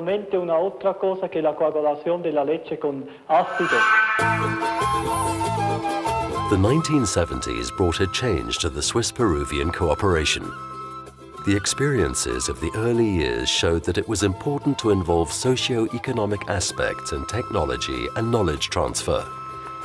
When the new government shared out the land among peasants in 1969, Swiss projects helped cooperatives and farmer communities adapt to land ownership. During this period, SDC achieved concrete results in agronomic research on sustainable agriculture and the development of social forestry. The 1980s saw the introduction of yet another outstanding Swiss program, the Potato Project. It mainly benefited small farmers living in poverty in the most remote areas of the country. Furthermore, alternatives for the rational use and renewal of natural resources in the Amazon rainforest were identified. And together with local partners, Switzerland supported and advised small and micro businesses in cities where unemployment and social problems were rife.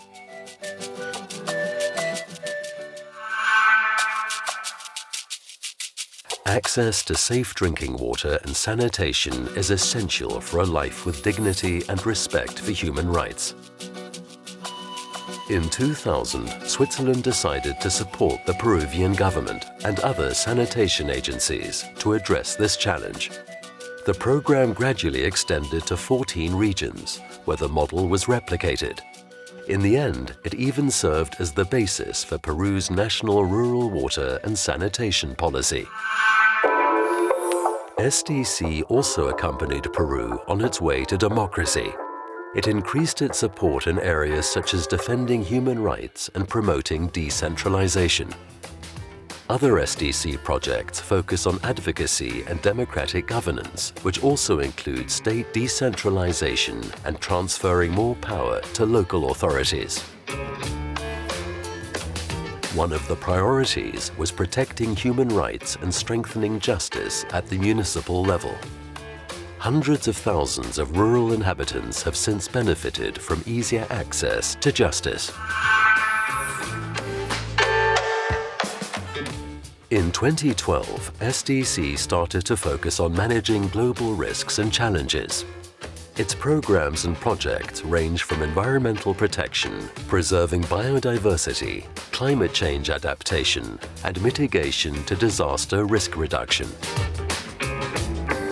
The Andes region and the Caribbean are highly vulnerable to natural and man-made disasters, as well as climate change, which made SDC set up a regional hub for disaster risk reduction and rapid response in Lima in 2018. When devastating forest fires swept through the Amazon basin in 2019, Switzerland created an interactive map that combined NASA data with data from the Bolivian authorities. Hourly updates of this map provided the local authorities with an accurate picture of the positions and developments of the fires. The fire tracking tool allowed rescue teams to precisely target and carry out their firefighting operations.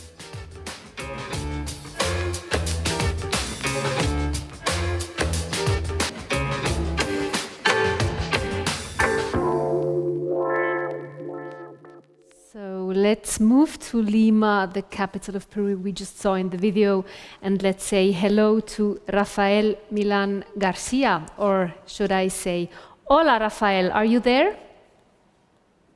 Yes, Nicoleta, hola. Hola, bienvenido aquí en Berna. Thank you. Rafael, you are Regional Program Officer at the Swiss Embassy in Lima. We have just seen and heard from wildfires in the region some time ago and the work done by the Disaster Risk Reduction Hub, DDR. So how do I have to imagine it? When a disaster happens in the region, a wildfire or an earthquake, what happens inside this hub, this DDR? Yes, as you watch in the video, the forest fires are one example of how region is exposed to natural hazards. Even I can mention floods, volcanic eruptions, landslides, cold. The hub in Lima contributes to reduce the poverty levels and increase the resilience of the most vulnerable people based on 3 lines of actions. The first line of action is to promote the political dialogue to assume a preventive role. The second is to capitalize all the previous experience of the SDC, because SDC has a long trajectory in these issues. And the third is the rapid response through a group that assess damages, needs, and also propose rapid action measures. We saw in the video climate change with all its negative effects is a big issue in Latin America, and one of the main problems that come with this climate change, and that is very well known in your continent, is air pollution. But there are solutions. Let's see the video.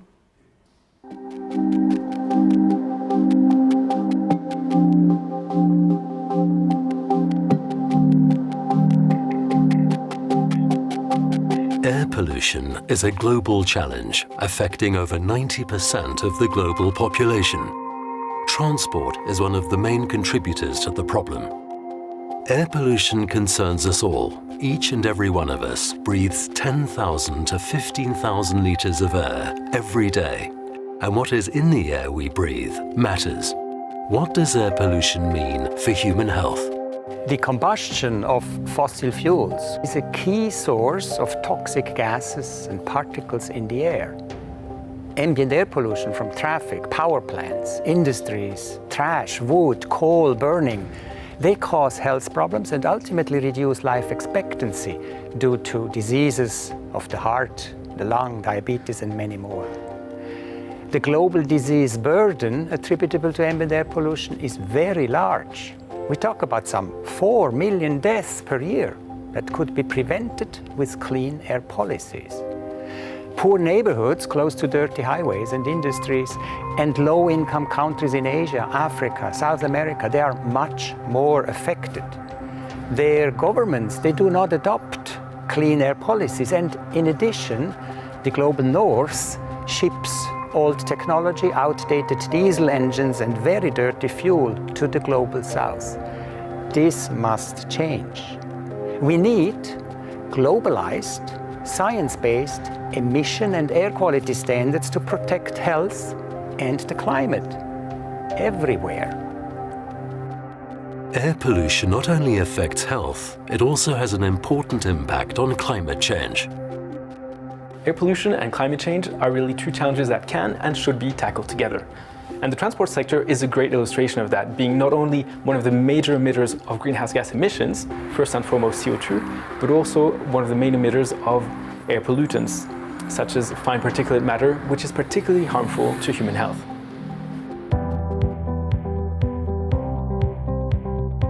So what can we do about it? To take the example of the transport and construction machinery sectors, there are technical solutions that can greatly reduce the amount of harmful air pollutants emitted by diesel engines, such as particle filters. And Switzerland was one of the pioneers in introducing this technology, which is still not used at the scale we need around the world.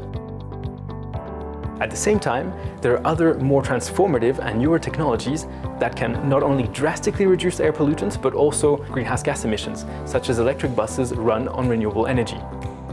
The challenge then is to put in place the right policies to take those solutions to scale. STC, together with its implementing partner Swiss Contact, is taking up this challenge.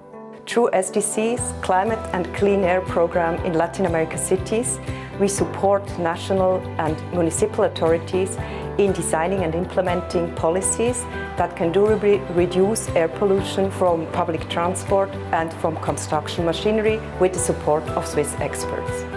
Tackling air pollution is essential for addressing and reaching the Sustainable Development Goals. The good news is that we do have the technology, tools and know-how in order to make a difference.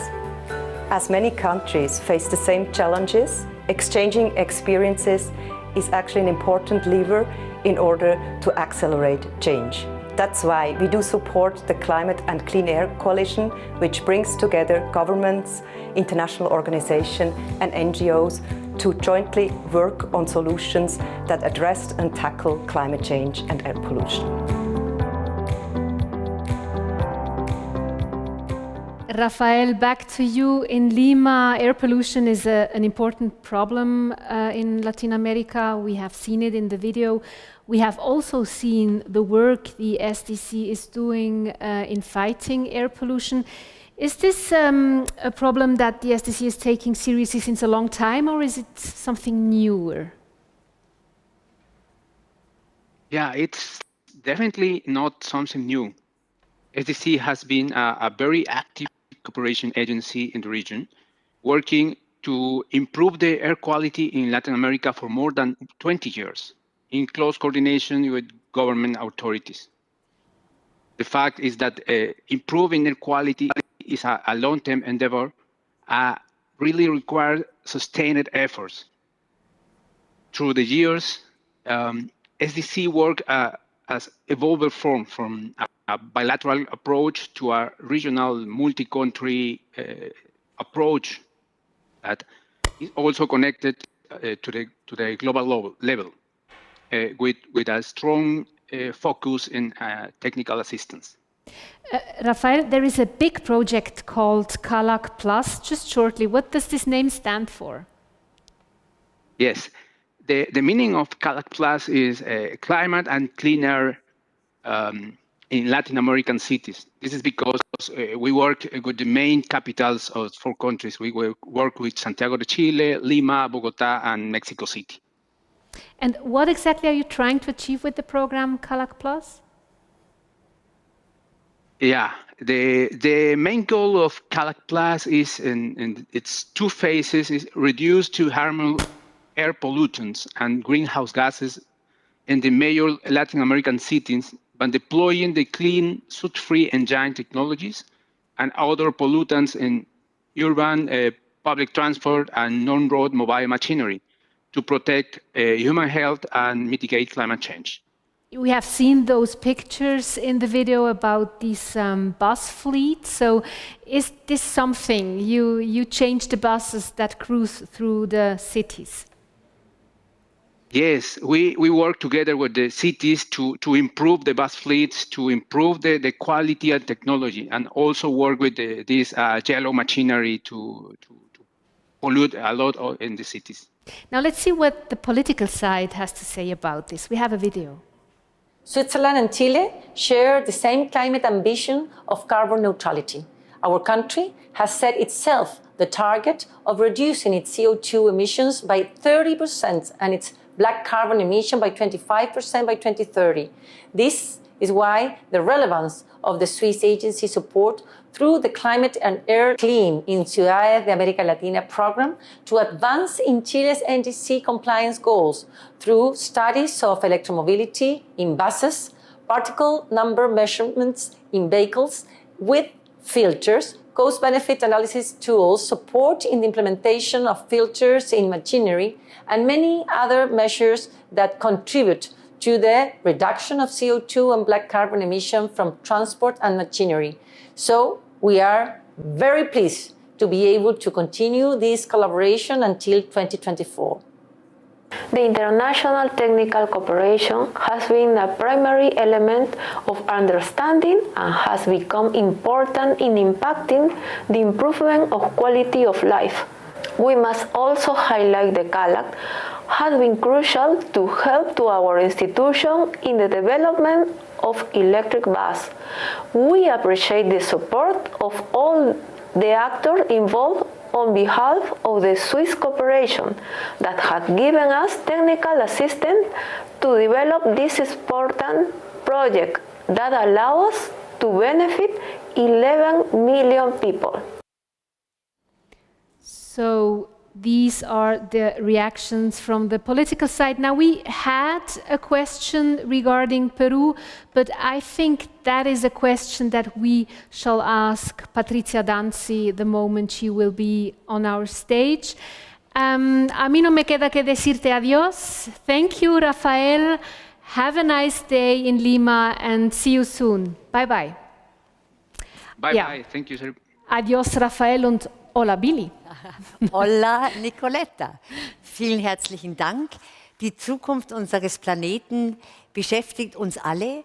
Und wir haben jetzt hier ein paar Botschaften von jungen Menschen, die wir gefragt haben, wie sie sich den Planeten in 40 Jahren vorstellen.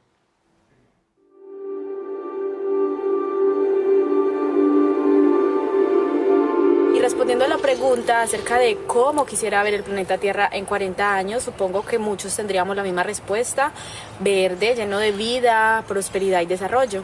Sin embargo, la sobrepoblación sabemos que es un tema que afecta mucho a la producción, al consumo y esto al cambio climático y a la biodiversidad.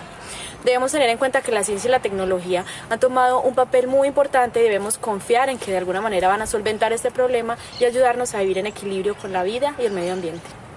In the next 40 years, I want to live in a more greener world, a world where more trees will be planted instead of being deforested, a world where alternative livelihood will be available for poor farmers and people who are into charcoal burning. And lastly, I want to live in a world where clean, affordable and accessible energy solutions will be available for all. In 40 years, I dream that everyone in every corner of the world will have easy access to safe and clean water. By then, overpopulation and food security are not our problems anymore. I wish to see more green spaces that offer multiple environmental benefits. 40 years from now, I wish to see a planet that is healthy and clean. A planet with a well-balanced climate and a planet with well-balanced ecosystems. I wish to see a planet where both the world leaders and the people are well aware and conscious and therefore strive to preserve and protect the environment. 4 years from now, I wish for freedom of not having to worry about a healthier planet. No more suffering for anyone, peaceful life, become to nature, what we are and what we have been. I think that humanity has ever achieved started with someone imagining first, then making it a reality. Our dream contributes to the world we want by creating knowledge, educating, connecting, and creating solutions. Together we can make a better future. 40 years from now, I want to see the change in the area of waste management. 40 years from now, I want to see the change in the area of ending air pollution. 40 years from now, I want to see environment that is conducive for everyone.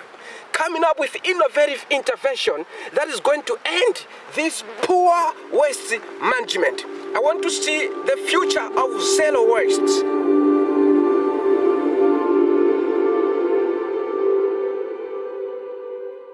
Ich freue mich jetzt sehr, Daniel Marselli von der DEZA vom Globalprogramm Wasser hier bei uns zu haben.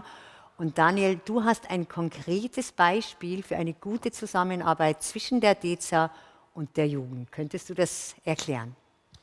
Ja, nun die Jugend als Zielgruppe für Umweltfragen steht ja schon seit einiger Zeit im Fokus der Aufmerksamkeit.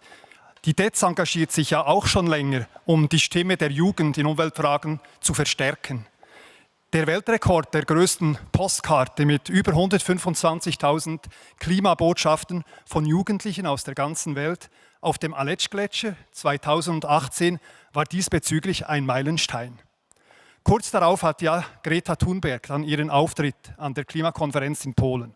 Und jetzt will die DEZA helfen, den Einfluss der Jugend auf die Erreichung der Ziele der Agenda 2030 weiter zu verstärken. Dazu haben wir vor 14 Tagen an der Quelle der Rhone mit Schülerinnen und Schülern unsere neueste Aktion gestartet. 1 Million Youth Actions Challenge, kurz 1 MIAC. Diese will weltweit die Jugend mobilisieren für 1 Million konkrete Taten zur Erreichung der Nachhaltigkeitsziele. Im Fokus stehen dabei die Ziele Nummer 6 zu Wasser, 12 zu Produktion und Konsum, 13 zu Klimawandel und 15 zu Biodiversität. Mit einer symbolischen Flaschenpost wurden konkrete Engagements zu den 4 genannten Nachhaltigkeitszielen auf die Reise nach Marseille geschickt. Warum? Dort findet in diesen Tagen der Weltnaturschutzkongress statt. Und mehr zu dieser Initiative sehen und hören wir jetzt dann gleich im kurzen Video und anschließend bei den Live-Interviews aus Marseille. Dankeschön, Daniel. SDC, the Swiss Agency for Development and Cooperation, is supporting youth to address burning issues and challenges through inspiring ideas and initiatives that mobilize thousands of young people. Youth have woken up. They want to change the world. This is why SDC's latest initiative inspires young people to act now by mobilizing 1 million concrete actions for a more sustainable future. Join the 1 Million Youth Actions Challenge and act now. Voilà, et nous sommes en connexion maintenant avec Marseille, avec 2 jeunes gens qui ont participé, qui participent donc à cette initiative. Et une d'elles, j'aimerais la saluer maintenant. Insaf Abdelmoula, vous m'entendez? On vous voit, mais vous ne nous entendez pas, malheureusement. On va voir s'il y a un problème, si on peut le résoudre. Insaf? Non, je crois qu'il y a un problème. On va réessayer donc de joindre Marseille, ce n'est pas si loin. Hein. On a réussi à le faire avec le Mali, on a réussi à le faire avec les Balkans, avec Lima, donc on va aussi réussir à le faire avec Marseille. Voilà, donc qu'est-ce qu'on fait? On continue dans le programme? Ja, vielleicht können wir ja später noch mal nach Marseille schalten. Dann würde ich jetzt den Delegierten für humanitäre Hilfe, Manuel Bessler, zu mir bitten. Und ich gebe den Platz frei. Jawohl, Manuel, bitte in die Mitte. Schön, dass du so spontan bist und einspringen kannst, nachdem leider die Verbindung nicht geklappt hat. Manuel, wir markieren gerade 60 Jahre Entwicklungszusammenarbeit, aber es sind auch schon fast 50 Jahre, seitdem das Korps für humanitäre Hilfe existiert. Du als Delegierter verwendest das Korps auf und du schickst es auf Missionen. Wie wichtig ist das Korps für dich? Das ist richtig. Das Korps ist nicht ganz so alt wie die DEZA. 1971 hat der Bundesrat zuerst mal die Gründung oder die Grundlagen für die Gründung beschlossen und dann dauert es doch noch ein bisschen. 1973 wurde dann das Corps einberufen, wurde die ganze Struktur aufgesetzt und schlussendlich 1974 kam der erste Aufruf, wer meldet sich, wer ist interessiert an solch einer Arbeit. Und da kamen sehr spontan Zusagen, über 1000 Leute wollten da mitmachen. Und so wurde diese Einheit gebildet. Der erste Einsatz war dann 1974 in Tschad, wo über 99 Corps-Mitglieder, damals hieß es noch das Schweizerische Katastrophenhilfekorps, zum Einsatz kamen. Das heißt, da ist also viel Erfahrung, auch viel Geschichte dahinter. Und in dem Sinn ist das für uns von der humanitären Hilfe ein ganz wichtiges, ein entscheidendes Instrument. Wir sagen immer, es ist der operationelle Arm für der humanitären Hilfe, der zum Tragen kommt, jetzt zum Beispiel gerade in Haiti. Ja, du hast gerade schon Haiti erwähnt. Leider Krisen und Katastrophen passieren immer wieder. Was beschäftigt dich momentan am meisten? Ich würde sagen, die 3C oder die Kombination dieser 3C, Konflikt, Climate und in der Tat Covid oder die Pandemie als solchen. Wenn wir um die Welt schauen, diese 3 Faktoren beeinflussen eigentlich fast alle Krisen. Afghanistan, wo wir einen großen Konflikt haben, wo wir Climate Change Auswirkungen haben mit dieser Dürre, die dort herrscht, wo wir die Pandemie haben. Aber nicht nur Afghanistan, in Jemen, im ganzen Mittleren Osten, im Horn von Afrika, Zentralafrika, in der Sahelkrise, in Zentralamerika, auch in Myanmar, in Bangladesch. Die Mannigfaltigkeit der Konflikte, die Komplexität der Konflikte, die große Anzahl von Akteuren in den Konflikten. Es ist schwieriger, es ist gefährlicher, es ist teurer geworden. Die Herausforderungen sind gigantisch. Und umso wichtiger ist es, dass man die richtigen Leute zum richtigen Zeitpunkt, am richtigen Ort zum Einsatz bringen kann. Und da nochmal ist das Corps mit seinen über 700 Mitgliedern, heute sind 209 Corps-Angehörige im Einsatz. Davon 82 Frauen, 127 Männer, also auch hier müssen wir noch ein bisschen die Gender Balance hinkriegen, aber das sind handverlesene Expertinnen und Experten, die wir gemäß ihren Profilen so in diesen Einsatzgebieten einsetzen können. Und du hast vorhin schon Haiti erwähnt. Wir haben jetzt eine Schaltung nach Port-au-Prince zu Fabrizio Poretti, der momentan das COBÜ dort leitet. Ihr wart ja bestimmt auch öfter in Kontakt während der Einsatzleitung, während der Mission, als die humanitäre Hilfe ein Soforteinsatzteam nach Haiti geschickt hat. Fabrizio, herzlich willkommen nach Port-au-Prince. Guten Morgen von Port-au-Prince und herzliche Grüße. Dankeschön. Bei dir ist es noch früh morgens, nehme ich an. Ja. Fast ein Monat nach dem Erdbeben, Fabrizio. Wie sieht die Situation momentan in Port-au-Prince aus? Oder in Haiti? Ja, in Haiti, weil das Erdbeben war im Süden, genau. In unserem Team wurde zum Glück niemand direkt betroffen, also obwohl die Mitarbeiter Verwandte oder Freunde verloren haben. Viele von ihnen haben auch materielle Schaden erlitten.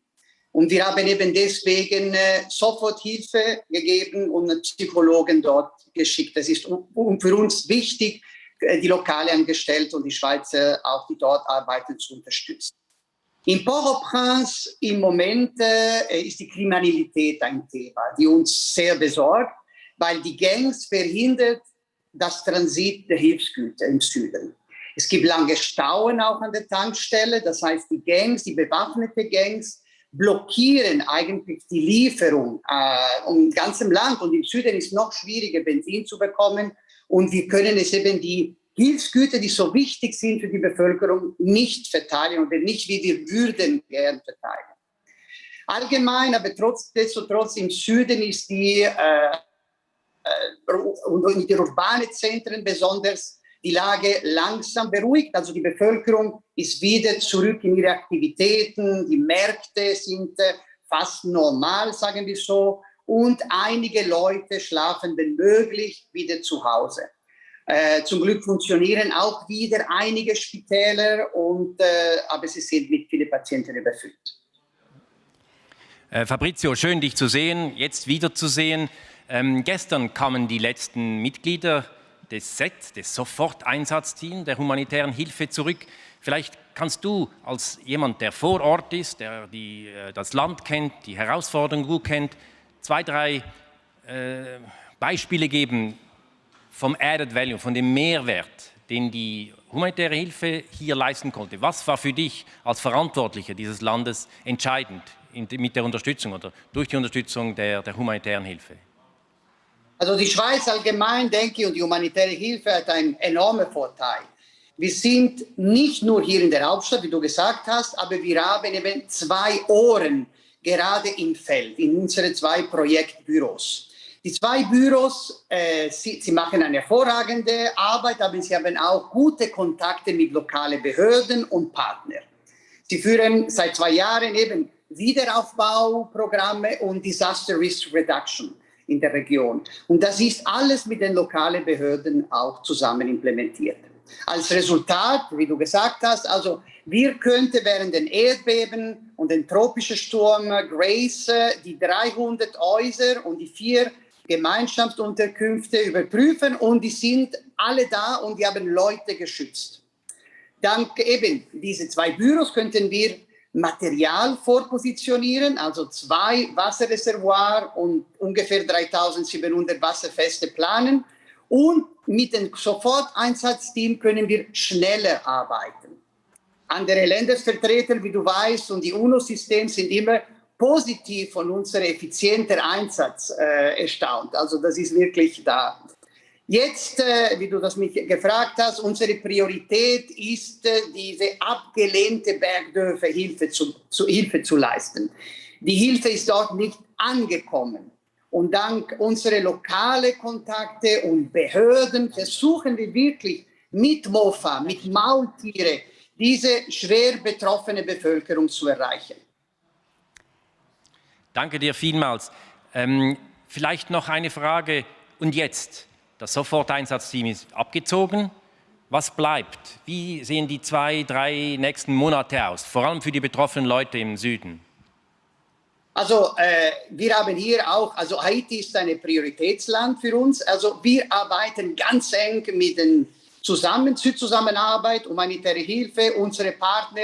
Wir haben schon jetzt angefangen, wirklich zu arbeiten mit diesem Wiederaufbau. Also humanitäre Hilfe ist eine Sache, wir haben jetzt das gemacht, wir sind noch dran, aber gleichzeitig haben wir jetzt schon angefangen, unsere Programme umzuprogrammieren und eben diese Nexus, die du schon vorher erwähnt hast, zu machen. Wunderbar, vielen Dank, Fabrizio. Einen guten Tag nach Port-au-Prince.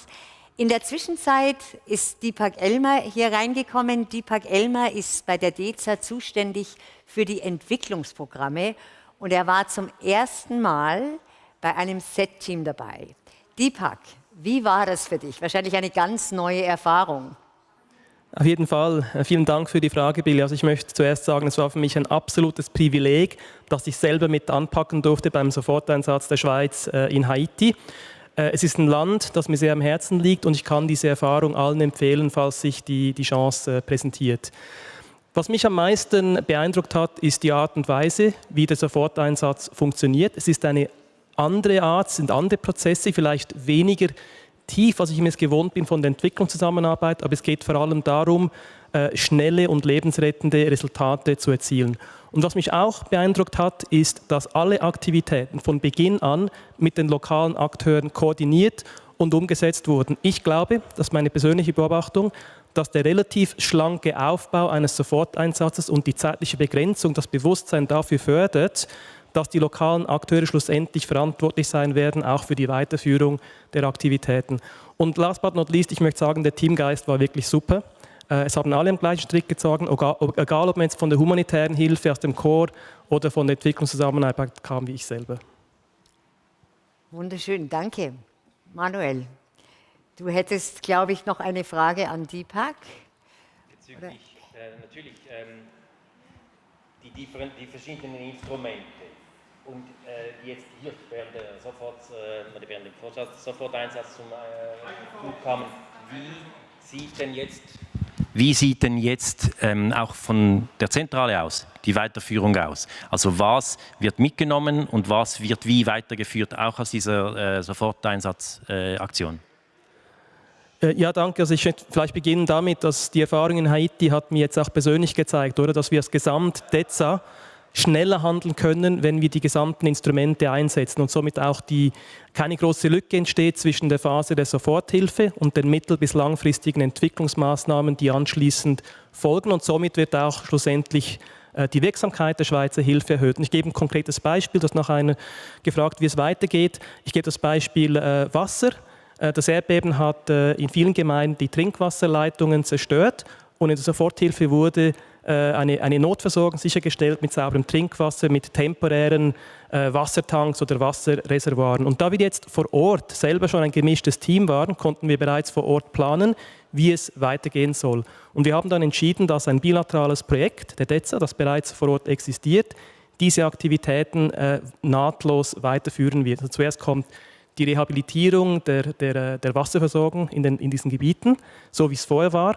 Und anschließend werden die Gemeinden darin unterstützt, dass sie partizipativ, eigenständig ihre Trinkwasserversorgung verwalten und finanzieren können. Und somit wird auch ihre Resilienz gestärkt gegenüber zukünftigen Katastrophen von ähnlichem Ausmaß.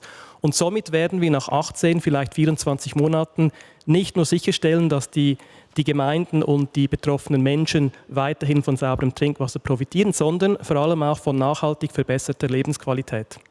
Danke dir, Deepak. Für uns ist schon auch wichtig zu unterstreichen, dass es für uns ein großer Schritt vorwärts war, diesen Schulterschluss im Feld nicht nur zu suchen, sondern eben zu finden und eine nachhaltige, weiterführende Hilfe vor Ort mit diesem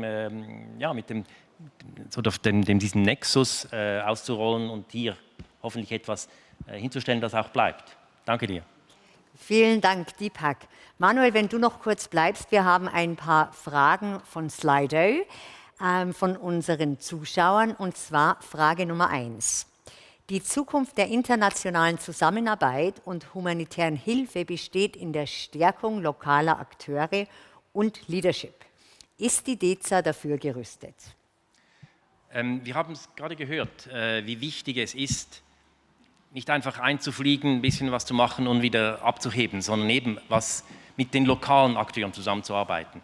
Ich sage, wir sind gut aufgestellt im Sinne, dass wir eine große Feldpräsenz haben. Wir haben Büros, wir haben Botschaften, wir haben humanitäre Büros. In dem Sinn ist das sicherlich eine wichtige Voraussetzung. Wir suchen noch mehr den Kontakt mit den lokalen Akteuren, das nicht immer ganz einfach ist. Die müssen ausgebildet sein, die müssen verlässlich sein, die müssen die Prozesse kennen. Also das ist ein längerer Prozess, der hier angetreten werden muss. Und ich glaube, wir sind in den Starting Blocks. Wir haben große Fortschritte gemacht gegenüber früheren Approaches oder früheren Ansätzen, aber es ist sicherlich auch noch viel Luft nach oben. Noch eine Frage von Slido für dich, und zwar: Wie beurteilen Sie das Potenzial eines Whole-of-Government-Approach mit Blick auf die Zukunft? Was müssen wir verbessern? Es ist wichtig, dass wir immer unterstreichen, die Schweiz ist in Afghanistan oder die Schweiz ist in Haiti. Es ist wichtig, dass wir hier aus dieser fantastischen Werkzeugkiste, die die Whole of Switzerland zur Verfügung hat, das richtige Instrument nehmen. Und dort haben wir sehr gute Zusammenarbeit, zum Beispiel mit dem VBS. Das Einsatzteam wurde mit dem Lufttransport des Bundes nach Haiti gebracht. Wir haben sehr viele Synergien mit dem BAFU beispielsweise, wenn es darum geht, auch umweltfreundlicher zu arbeiten.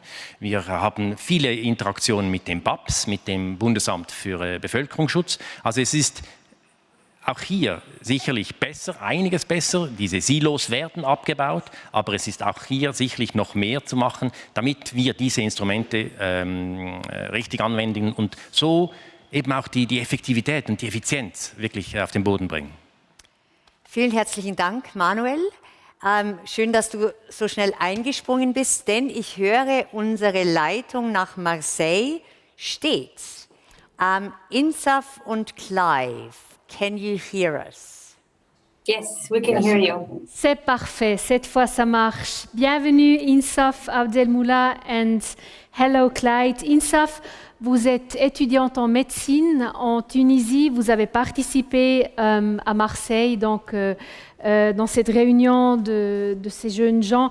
Quelle est votre mission à Marseille?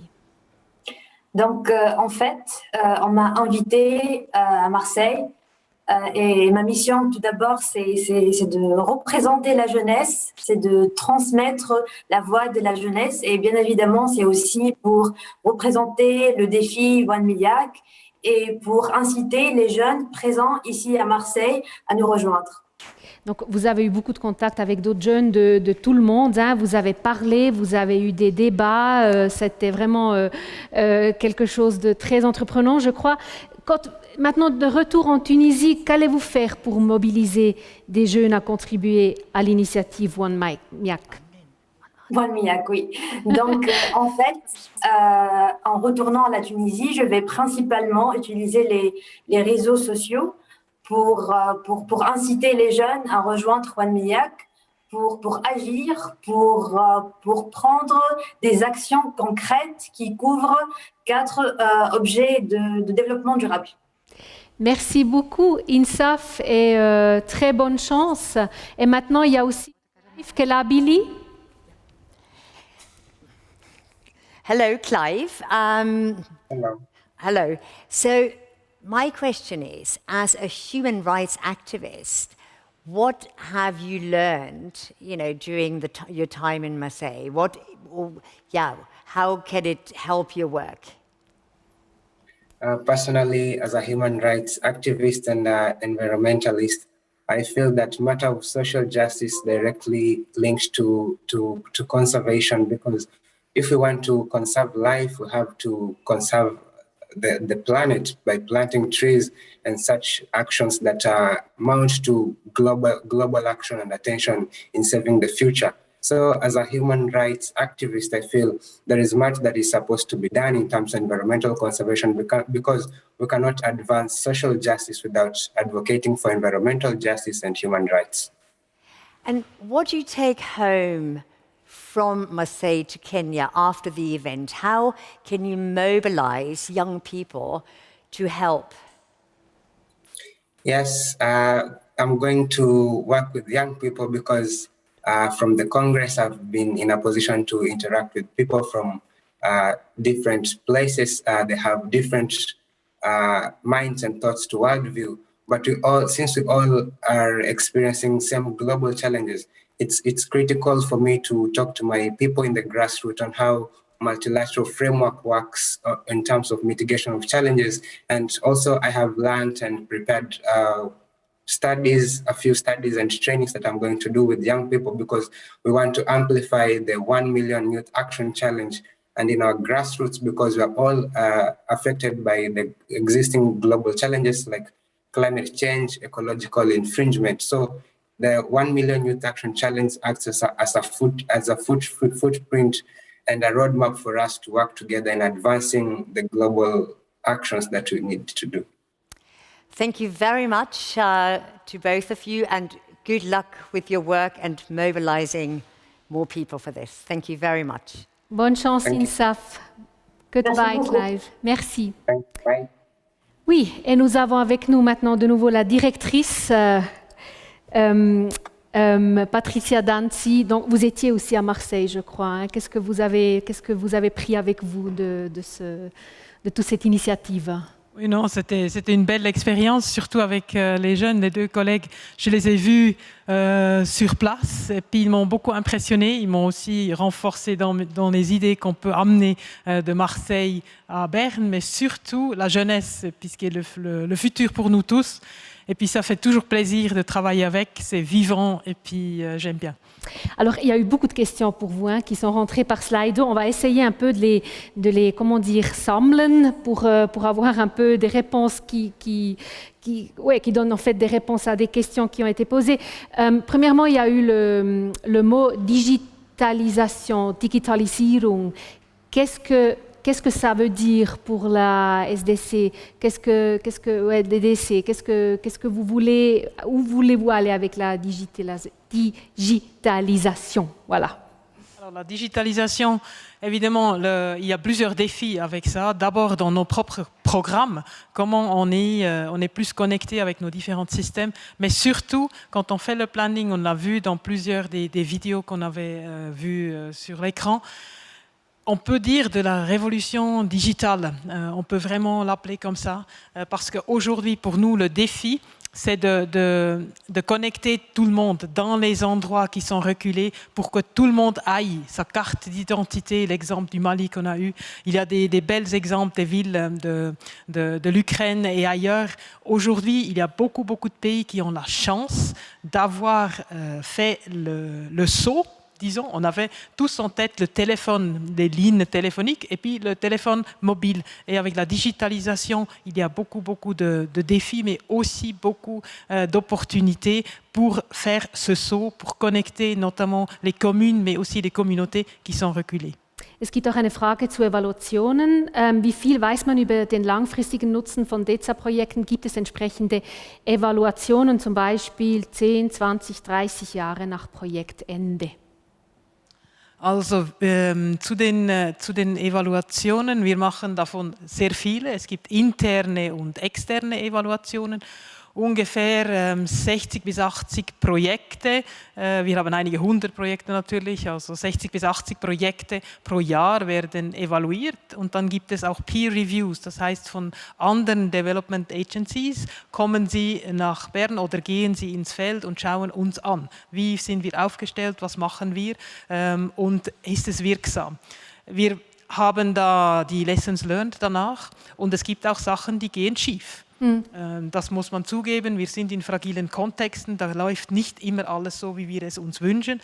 Wichtig dabei ist es, die richtigen Lektionen daraus zu ziehen, sich konstant zu verbessern. Diese Evaluationen helfen uns, aber sie helfen uns nur dann, wenn eben alle daran arbeiten, sich danach auch zu verbessern. Es gibt auch noch eine Frage, die vielleicht von dem handelt, was manchmal nicht so gut funktioniert. Comment se positionne la DDC autour de la question de la décolonisation de la Kooperation. Also wie positioniert sich die DEZA in Sachen Dekolonisierung? Ich habe heute Probleme mit dem Sprechen, aber Sie wissen, was ich meine. Oui, bon, il y a effectivement, on a le besoin de regarder et puis d'écouter bien. Et puis je pense aujourd'hui le défi, c'est dans les pays dans lesquels on travaille, on est beaucoup plus connecté avec l'élite de ces pays, les gens qui savent parler nos langues, qui les parlent, qui savent écrire, lire. Et puis le défi, c'est d'avoir la diversité dans les communautés qui ne parlent pas notre langue, qu'on ne comprend peut-être pas si bien, et puis de faire ce reach-out tout le temps. Ce n'est pas facile du tout, surtout pas quand on vient de Berne ou qu'on vient de Paris et ailleurs. Ça ne suffit pas d'être juste dans la capitale. Il faut vraiment connecter avec tout, avec la culture, et ça prend du temps. Et puis si on reste plusieurs années, c'est aussi pour mieux comprendre. Mais on dépend aussi des populations qui nous le disent. Et il faut du courage pour dire à son chef, écoute, ça, c'était peut-être pas exactement comme on fait chez nous, ou tu n'as pas fait ainsi ou cela.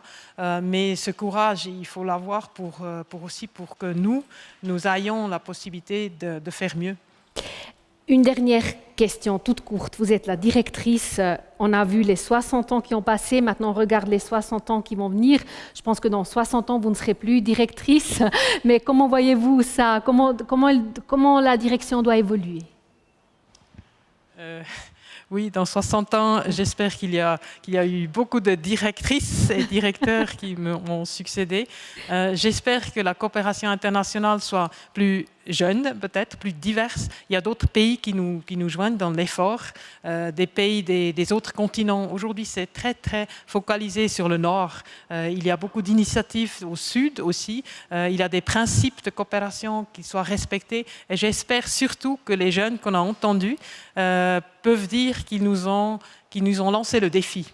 et que dans 60 ans, donc eux ou elles sont des grands-mères et des grands-pères qui peuvent dire qu'avec leurs défis qu'ils nous ont lancés, on a quand même réussi à améliorer plusieurs choses et connecter les défis du monde avec les différents partenaires. Donc je pense aussi que la coopération sera plus diverses au niveau des financements, au niveau des gens qui veulent participer parce que les défis globaux sont tels qu'on n'a pas de choix finalement. Vielen herzlichen Dank. Das ist sozusagen die Hausherrin, die hier bei uns war, die Direktorin der DEZA, Patricia Danzi. Vielen herzlichen Dank, dass Sie diese Fragen beantwortet haben. Ja, und zum Schluss der Veranstaltung freue ich mich wirklich sehr, dass wir auch den zuständigen Bundesrat bei uns haben, Außenminister Ignazio Gassis. Guten Tag, Herr Bundesrat. Wir machen das Covid-konform, geben uns nicht die Hand, aber ich freue mich sehr, dass Sie hier sind. Genau, das finde ich eine schöne Geste. Buongiorno a tutti, Buongiorno. a lei signora Cimino e a tutti quelli che ci stanno seguendo. Herr Bundesrat, wir haben vorhin aus dem Publikum gehört, wo es die größten Herausforderungen für die DEZA sieht. Man hat es aus den Fragen so ein bisschen gespürt. Ich würde gerne von Ihnen direkt wissen, was braucht die DEZA, damit sie gerüstet ist für die Zukunft? Ma prima di entrare nel merito della sua domanda vorrei augurare buon compleanno alla Direzione per la cooperazione e lo sviluppo, bon anniversaire alla Direction pour la coopération et le développement, Happy Birthday DEZA. Ich glaube, es ist ein wichtiger Geburtstag und das muss man auch offen sagen, auch wenn ich erst am Schluss komme. Jetzt ist es so 60 Jahre, ja, das habe ich gemeinsam mit der DEZA. Die DEZA feiert dieses Jahr 60 Jahre, ich habe meine 60 Jahre vor 5 Monaten gefeiert. Ich bin 60 Jahre alt geworden, die DEZA wird 60 Jahre jung. Und leider, ich wäre noch zufriedener, wenn sie auch alt wäre, weil das würde heißen, dass sie tatsächlich entbehrlich wird. Aber ich glaube, die Welt tickt heute immer noch nicht so aus, dass es keine Entwicklung, Zusammenarbeit notwendig ist. Jetzt zu Ihrer Frage, was braucht man? Ich glaube, kurzfristig eine klare Strategie. Und ich bin stolz, mit der IZA-Strategie 21-24 diese Klarheit geschaffen zu haben. Wir haben dort klare Ziele, wir haben dort Maßnahmen und wir haben Eckwerte festgelegt. Ich glaube, das gibt eine klare Orientierung zu dem mittelfristigen Weg, den wir jetzt zusammenlaufen müssen. Dazu gehört, wenn man eine Strategie hat, muss man auch die notwendige, richtige Struktur haben. Und hier spreche ich die Reorganisation, die zurzeit in der DEZA läuft. Nur mit einer zeitgemäßen Struktur kann die Strategie tatsächlich auch umgesetzt werden, um mehr Wirkung im Feld zu haben. Das ist schließlich das Ziel. Und ich möchte nicht diese Gelegenheit einfach so laufen gehen lassen, ohne zu sagen, dass ich Verständnis habe, dass wie jede Reorganisation, auch die geplante Reorganisation mit Unsicherheiten verbunden ist. Und dafür habe ich Verständnis, das ist absolut normal.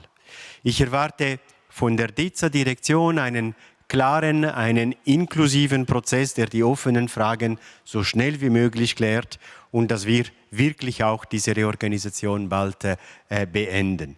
Alle Direktionen des Departements, nicht nur die DEZA, arbeiten daran, an dieser Reorganisation und darauf kann man sicher sich abstützen.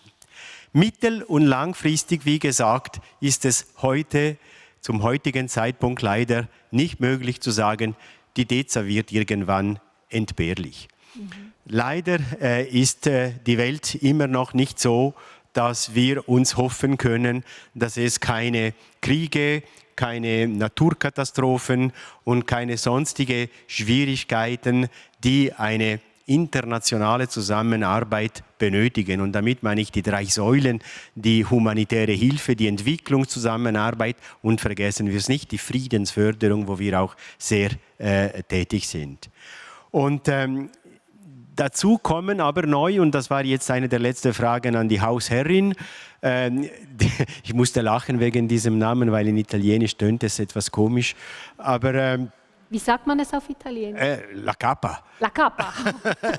Wichtig. Es ist viel einfacher, die Chefin. Nein, die Frage der Digitalisierung, die Frage der neuen Technologien, das sind, wie jedes neues Ding im Leben, ist eine Chance und eine Herausforderung, wie das Fernsehen, als ich Kind war.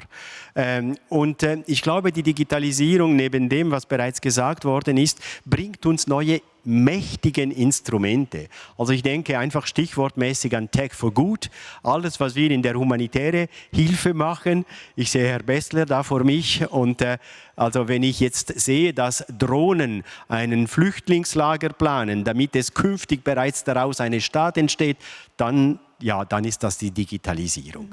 Und das habe ich in Zimbabwe gesehen und das hat mich zutiefst beeindruckt.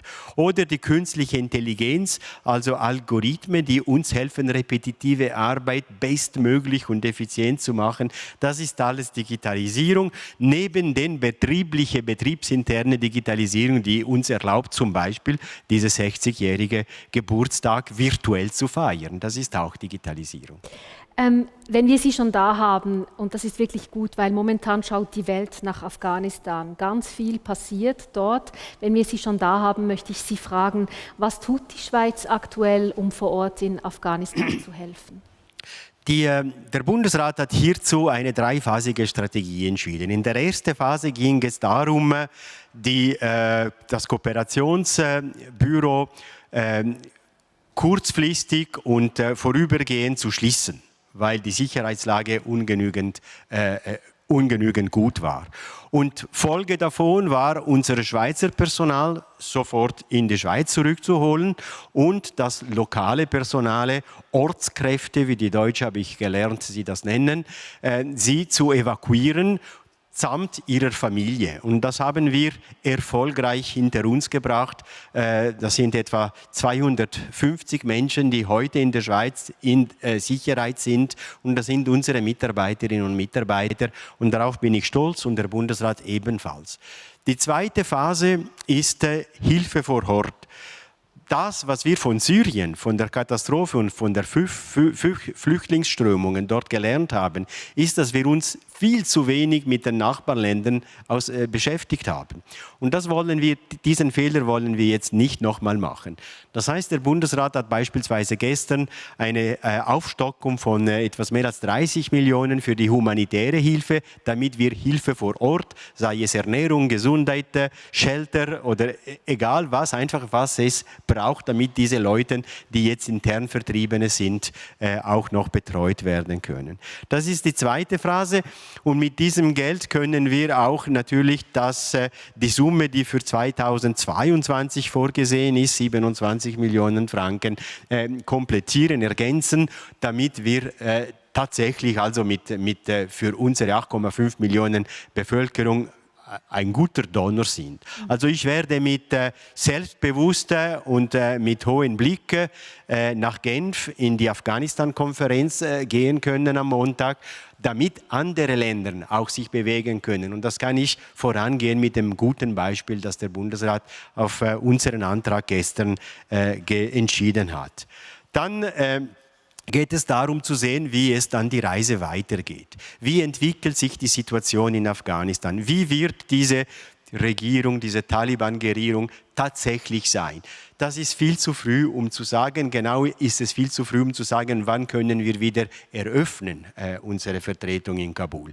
Das sind Fragen, die zurzeit wir noch nicht beantworten können, aber ich glaube, dieses dreiphasige Vorgehen das war wiederum eine klare Strategie des Bundesrates, um die Schweiz damit auseinanderzusetzen. Wenn Sie zu sagen, es ist noch viel zu früh, um gewisse Entscheide zu treffen, heißt es auch, es ist zu früh, um zu sagen, wie die langfristige Hilfe aussehen wird?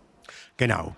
Ich glaube, das ist natürlich eine der Lektionen, Lessons learned, haben Sie vorher gefragt. Also 20 Jahre nach Milliardeninvestitionen in Afghanistan und wo sind wir? Wieder 20 Jahre zurück. Vielleicht auch nicht. Gewisse Dinge, die gemacht worden sind, ich denke beispielsweise an die Bildung der Frauen, der jungen Mädchen, das bleibt, das kann nicht geklaut werden. Aber genügt das oder inwieweit ist das ausschlagkräftig, damit es die Stoßrichtung des Landes beeinflusst? Das sind die grundsätzlichen Fragen, die erst die Zukunft uns ermöglichen wird zu beantworten. Und ja, Ihre Frage, wir können jetzt noch nicht sagen, was die Schweizer Aktivität dort sein wird, was die westlichen Ländern Aktivitäten dort sein wird. Ich glaube, es hängt wirklich sehr viel davon ab, wie die Sicherheitslage sich entwickelt. Herr Bundesrat Cassis, wir haben Sie hier, wir haben Fragen aus dem Publikum. Wollen wir sie kurz ein paar anschauen? Gerne. Ich glaube, die erste ist wirklich für Sie. Comment la coopération au développement est-elle influencée par des priorités politiques? Entièrement, la coopération au développement, c'est une activité politique. C'est des décisions explicitement politiques. Allez lire le chapitre d'introduction de notre stratégie de coopération internationale 21-24 et vous y allez découvrir comment la coopération internationale est née. Elle est née par des réflexions géopolitiques, donc de pouvoir politique.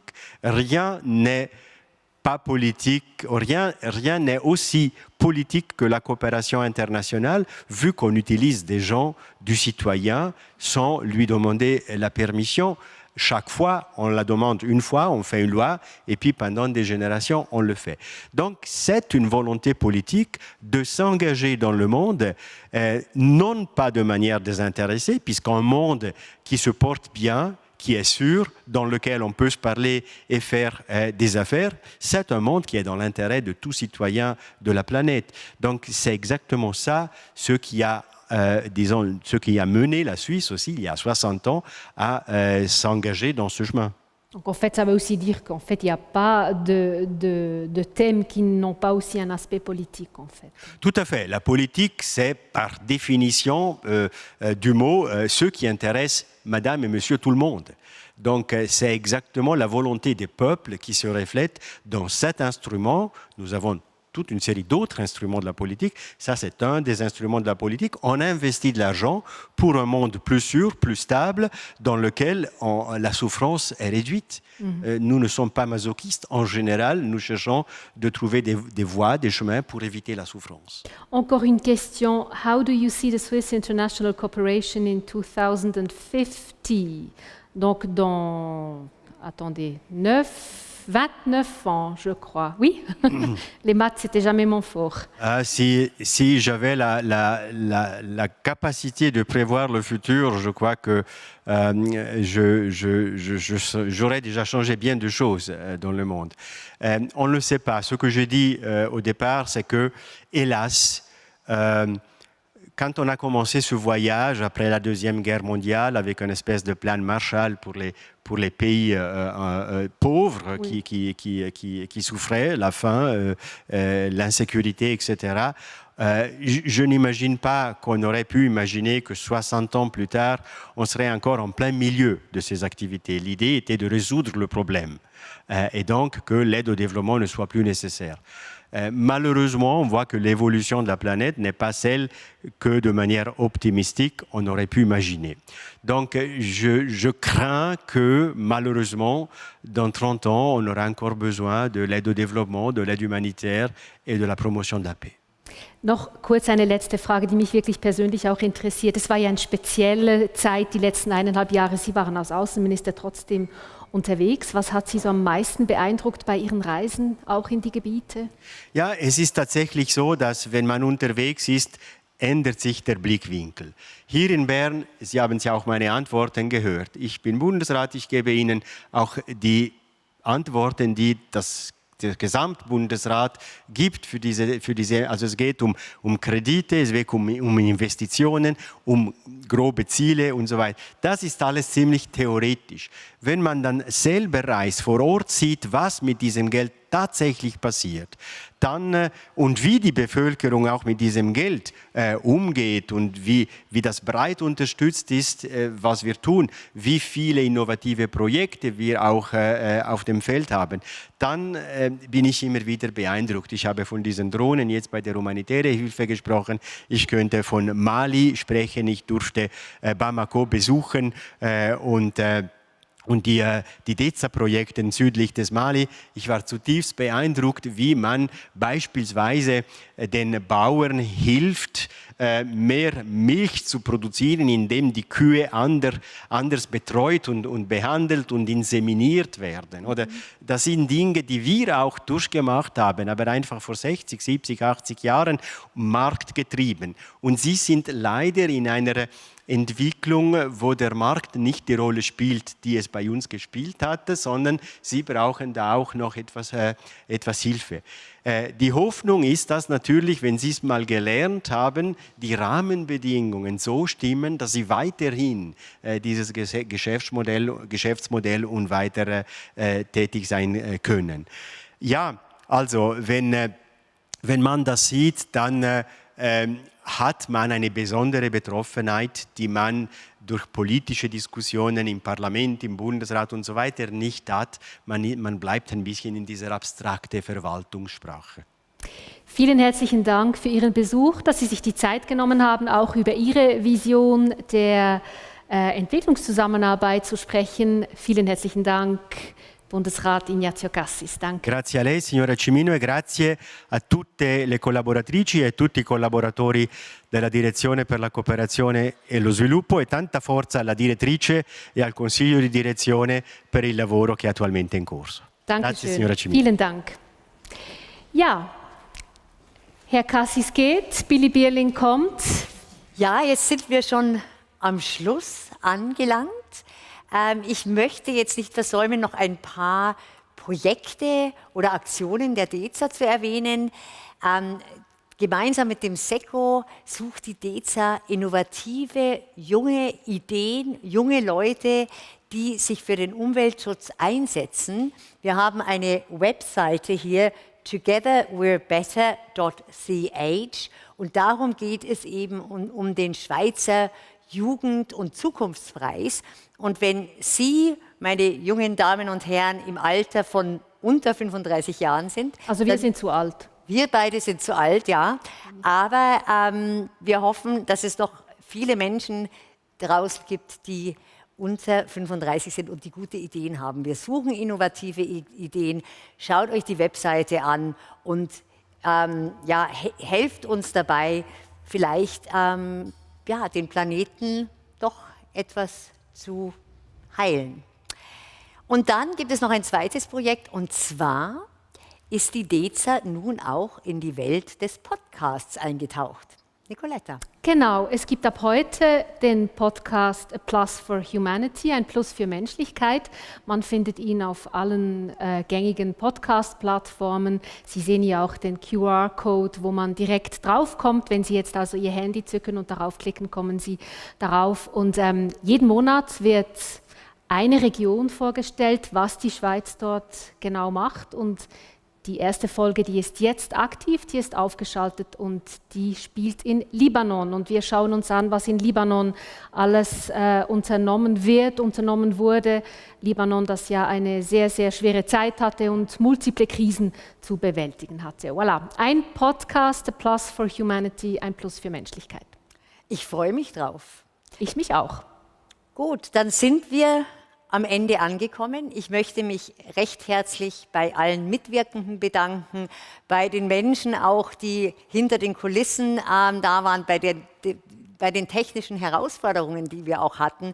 Es hat wunderbar geklappt, es hat sehr Spaß gemacht, sehr verehrte Damen und Herren. Ich hoffe, Ihnen hat es auch Spaß gemacht. Und ja, Nicoletta, es war mal wieder schön, mit dir zu moderieren. Idem. Merci à vous, le public, qui nous avait suivis donc les dernières 2h30 presque. Et voilà, on vous dit au revoir depuis la centrale ici à Berne. Goodbye.